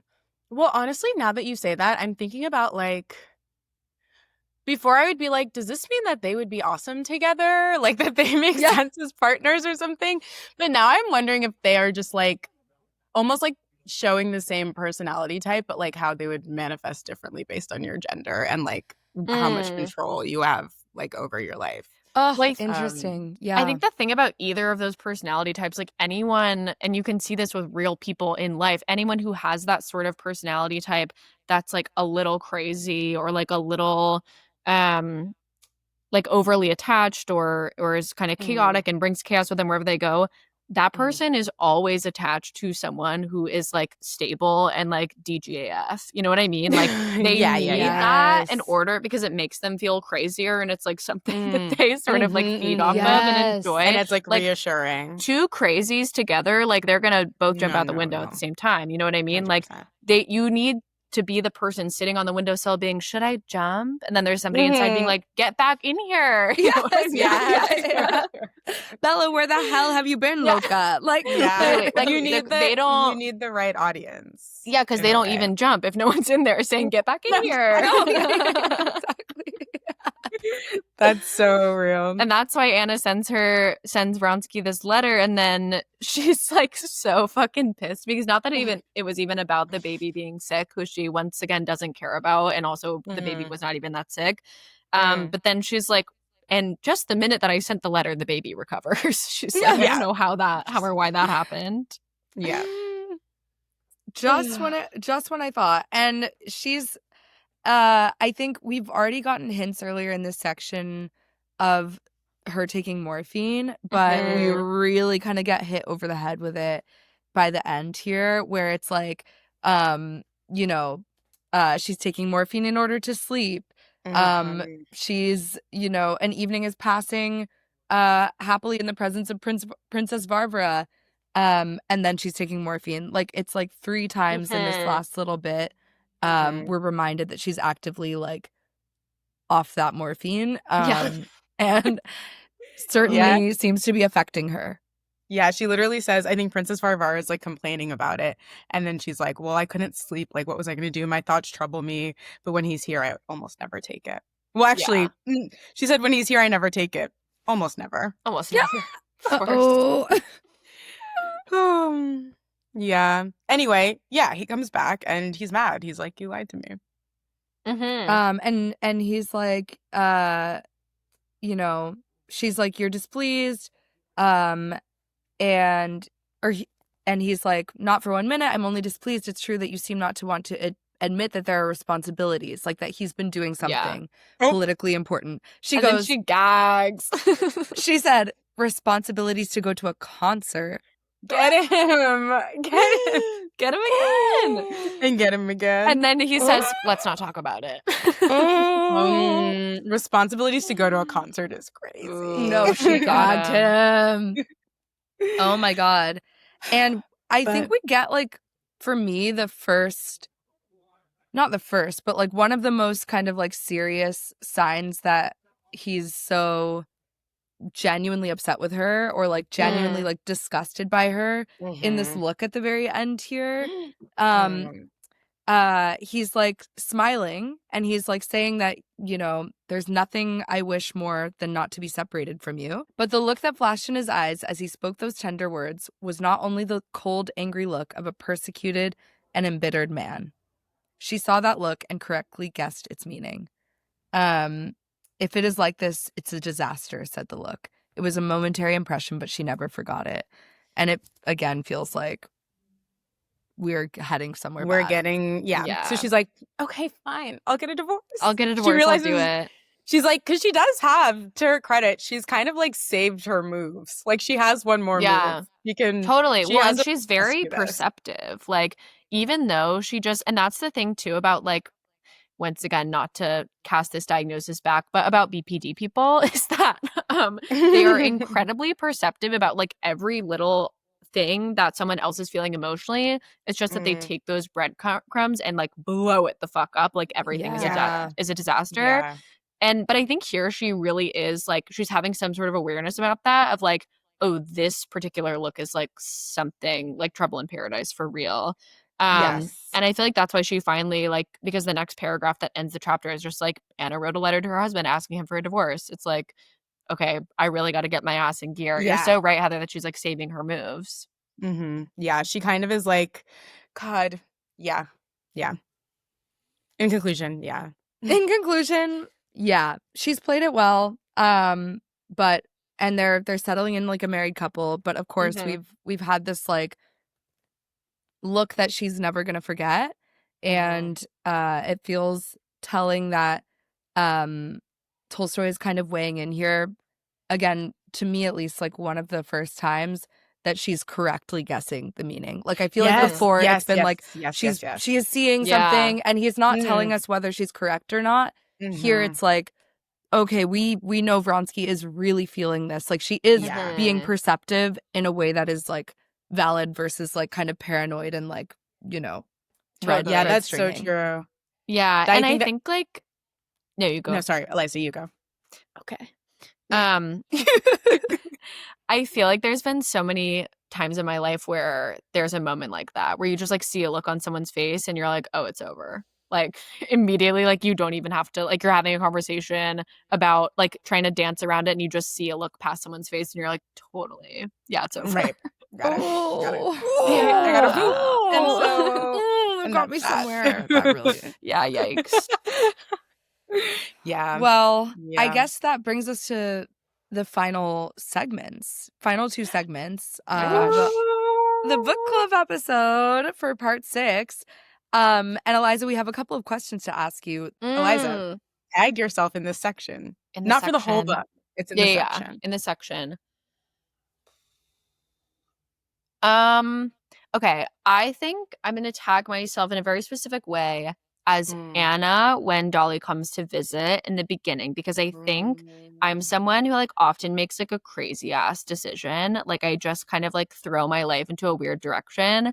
And I love, and like there's so many times when like my friends will then hang out with me and they'll be like, how are you doing? And I'm like, I'm awesome. I'm amazing. And what do you think, by the way? Yeah. What do you think And of what I'm doing? Can you confirm it's awesome? Yeah, and like I'm feeling pretty awesome, but like what do you think? Like do you think it's also awesome? Like do you think it's really great? Is it really awesome to you? And I feel like yeah, that is pretty relatable to me. Oh, God, but also Dolly being like I've also just been in places like going over to like a rich person's family for Thanksgiving or something and being like, oh, like just looking around like agog at absolutely Well, everything damn. that is happening from like the wallpaper to the social dynamics. Maybe I'm more Dolly because Anna, honestly, like I like to shake it up and have fun, but normally I'm not as chaotic as her. And so I think I like to shake it up and have fun. Someone who's never had fun. I like to shake it up and have fun. I sounded like Debbie Wright or like what is it, Selena Gomez when she's like a little blue. I sat down with the president of Disney and I said, "Let's change history." No, I'm thinking actually. Well, that is amazing. But I'm thinking of my God, Selena wait. Gomez when she puts a blue streak in her hair and she goes, "I she's just on do the a red little blue carpet. for the Teen Vogue party." That's exactly how I felt just then. Heather, you actually Ooh, the got memes me. make You themselves. got, yeah. Heather, you said, I don't know about the Anna Karenina comparison, girl. No, I'm crying in the way. I like to shake it up and have fun. No, the Because Capricorn. that's exactly the way I would be like, no, I'm totally a lighthearted person when appropriate. It's like, No, Leah, you actually, the Capricorn is so real because what I mean by like being a little crazy is like making an extremely strategic, calculated move after a year and a half of thinking about it and then executing it exactly as I've planned it in my mind. But yeah, I like to shake it up and have fun. and then But still yeah, totally being love to stressed shake about it it. Yeah, every single thing about this moment was plotted by me 3 years ago in a dream, but of course. yeah. You know what? Yeah. You know what? Yeah. Maybe that reveals something else about me. It's always like, what is it? Like, no one's actually a Jessa. Like, no one's actually an Anna. Like, and if Yeah. you think you're an Anna, then you're like 11 spiraling. No, to something. literally. I think that's me. Wait, there's Actually, actually you can't something. like self-diagnose as an Yeah. Anna or a Jessa. Somebody else You has know, to say it to you. I don't think has anyone ever tagged themselves as Anna in our entire time of doing the book club. No. I mean, she's crazy. I Like, Well, yes. to put things in perspective. yeah. Well, And- yes. but see, that's Yeah. the thing. Like, I've always wanted to be a Jessa. I've always wanted to be an Anna, but like, I'm Mhm. not. I'm actually Yeah. not. And, All of and us. Heather, Yeah. thank you. And Heather, Yeah, thank you I know. for reminding Call her me in. of that. No, like I'm a tell her Marnie she's the Asta. Hannah. She's the Hannah that Yeah. she needs to be. Yeah. Say that. Say that. What about you guys? Oh my I'm two God. people in this section. Do you know what? It's like, how could I not be Levin again? Do you know what I mean? You have to. You gotta be Levin. I'm sorry, but it's just the Yeah. the truth. Okay, I'm Levin when he refuses to call his mother-in-law mom because it would disrespect his mother. Say that. Mm, Say that. wow. It's like, again, Yeah. so serious for no reason, reading into things Yeah. in a way that's unnecessary. 120% me. Like I would Yeah. never and could never. It just couldn't Yeah. be me. Okay, a Respect. second one is, and listen, a No. second one is Dolly when she's at the table watching Anna, just being like, "You put that." With the Yeah. scissors.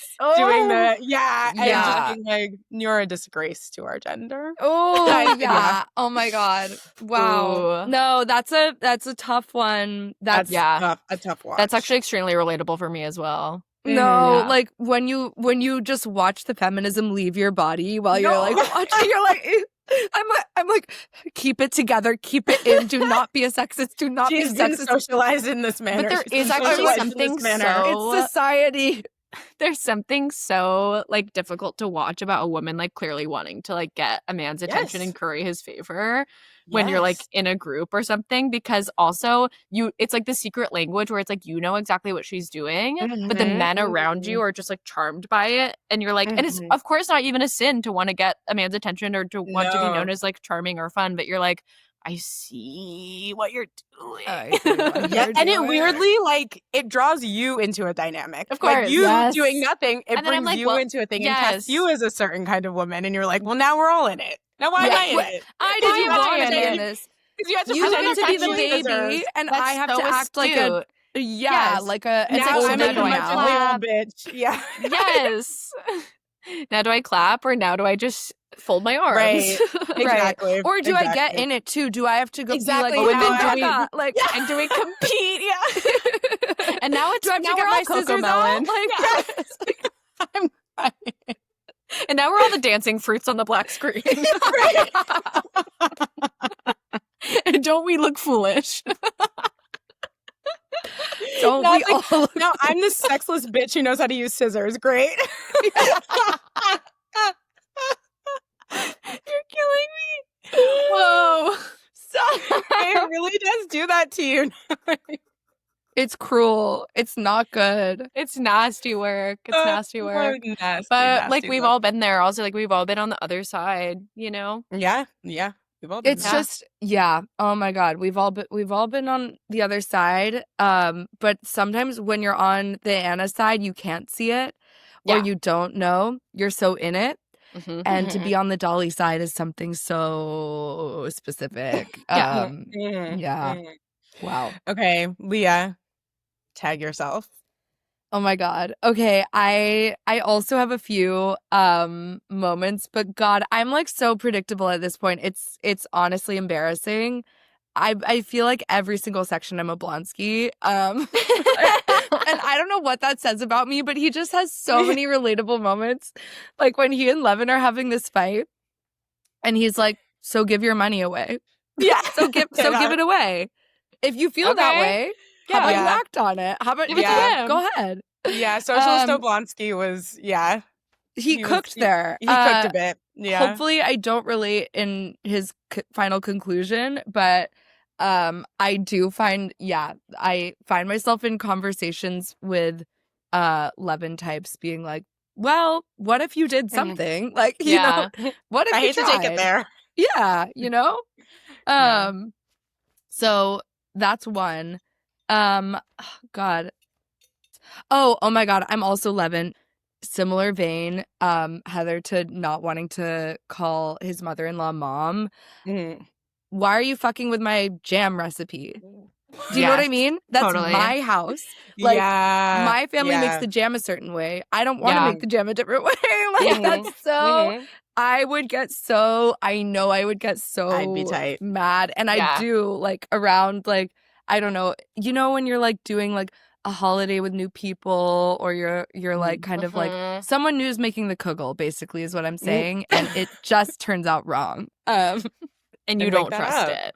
No. You don't trust it. Well, that's who I see myself as. Eliza, we have a few little questions for you at the end here. As you know, they are inspired by the fact that Nabokov would give these extremely detailed exams when he would teach Tolstoy that were basically like impossible pop quizzes. And so we took that idea to heart. Incredible. Yeah. You know, I'm always sitting around thinking, God, the thing I really miss is showing up in class and getting a pop quiz I was not prepared for. What the hell? Well, Thank you so congratulations. much. It's your lucky day. Yay. Yeah. Yay. And his philosophy was that like any student could lie about like what is Tolstoy's perspective on marriage or whatever, gender equality, but they couldn't lie about the color of Anna Karenina's bedroom. Like they couldn't bullshit that. That's Yeah. a right or wrong kind of Yeah. thing. Do I True. agree? No. Are we going to do it anyway? Yeah. Yes. Yeah. Amazing. Yes.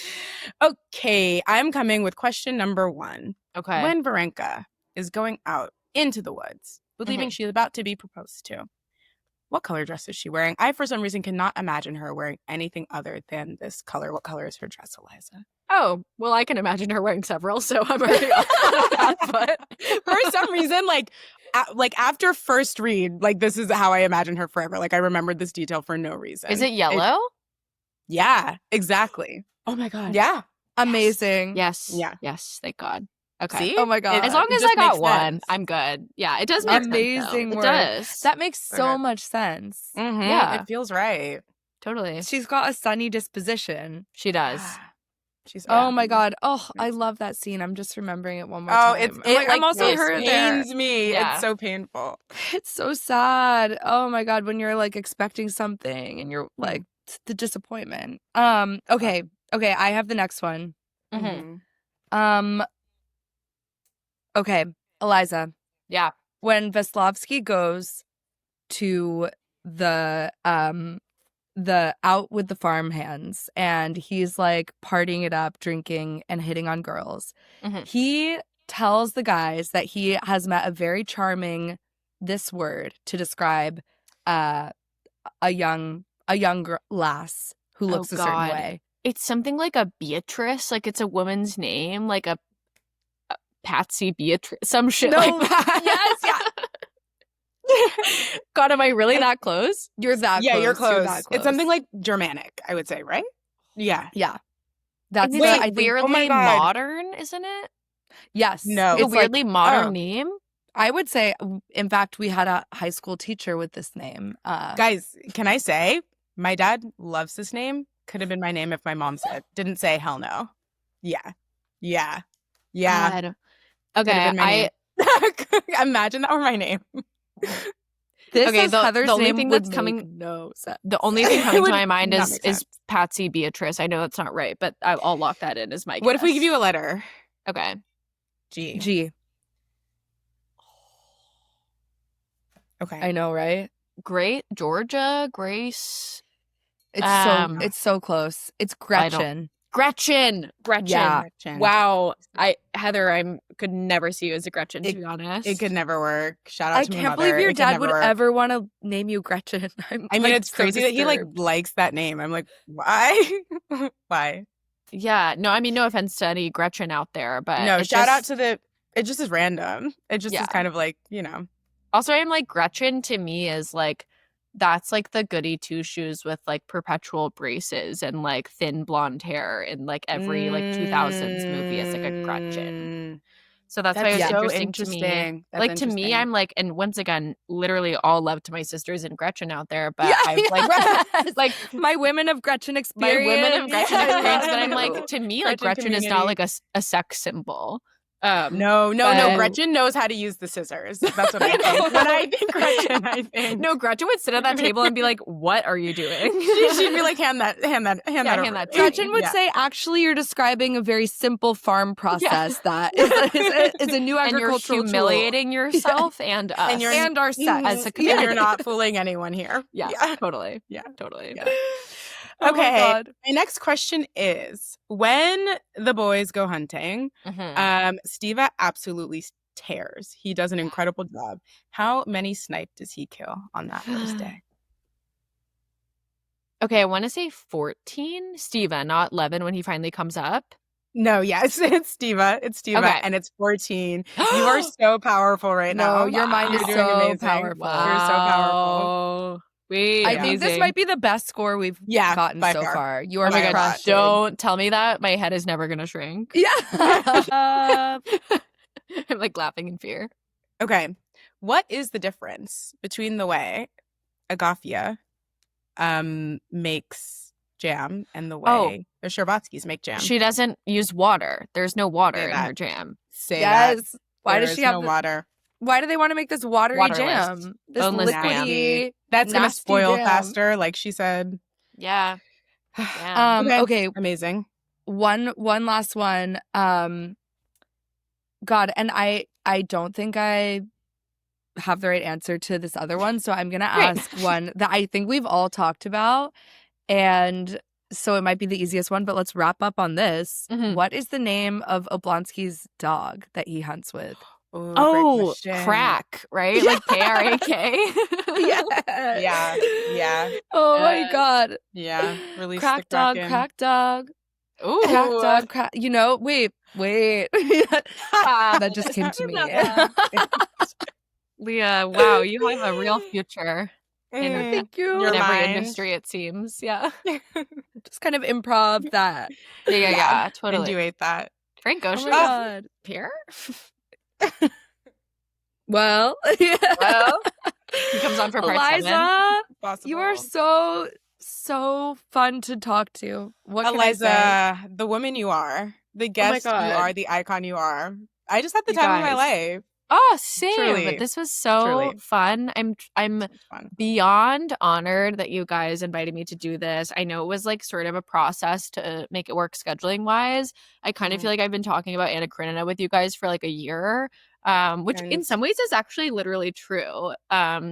So I love Limousine Podcast. I'm so happy to be here. Thank you for having me on. I feel sad that our I'm time sad here too. No, it never has to end. Let's just all keep reading this book over and over for like the next, Forever. you know, the end of our lives. I was like rereading it and I was like, you know what? Like maybe this is like my comfort book kind of. I was like, I just like hop back in and reread it. I think I could read this a few times. I could read it read this over forever. and over. Suddenly I'm understanding why people get like PhDs or something, but you know, happy for them. Yeah, it's crazy when you understand why a classic is a classic. I'm like, this is my personal classic. Yeah. Are you guys gonna do War and Peace next? Well, not next, but ultimately, we've been discussing. We've been discussing. It better. Well, I'll come back for that. Would love to. Oh my god. Would love to have you. We will. You'll be our first call. Yay. Okay. Thank you so much, Eliza. Oh, wait, can I plug my stuff real quick? Oh my god. Yes. We didn't even let you plug your... Here we are. Plug. The week of your stuff and not giving you... My no, God, it's oh my okay. God, oh my God, we oh my should God, have oh my God, literally started the episode and with we will plugging start it. when we start our intro. We'll do it there too. Say that. Well, thanks, So you guys. you can have it but twice. Just before, thank you so much. Before I got my Samantha Jones PR mind, I was like, well, you can catch me everywhere at Eliza McLamb, www.wordsfromeliza.com. That's my blog. I write on there pretty regularly. And TBH, most importantly, my record, Good Story, is out. I don't know when this episode's coming out, but that record will be out on October 24th. I'm coming on a U.S. tour. I think North American too. I think I'm hitting a bit of Canada as well next year. So if you want to see that live, you should buy tickets and you should listen to the record and etc. But most importantly, you should keep listening to Limousine Podcast. Keep going to Limousine readings. You guys are the best. Oh my god. Wow. Okay, well now I'm like, we can't even end with our own theme song. We just have to end with a little bit. We have to end with an Eliza McLamb single. I get off on separate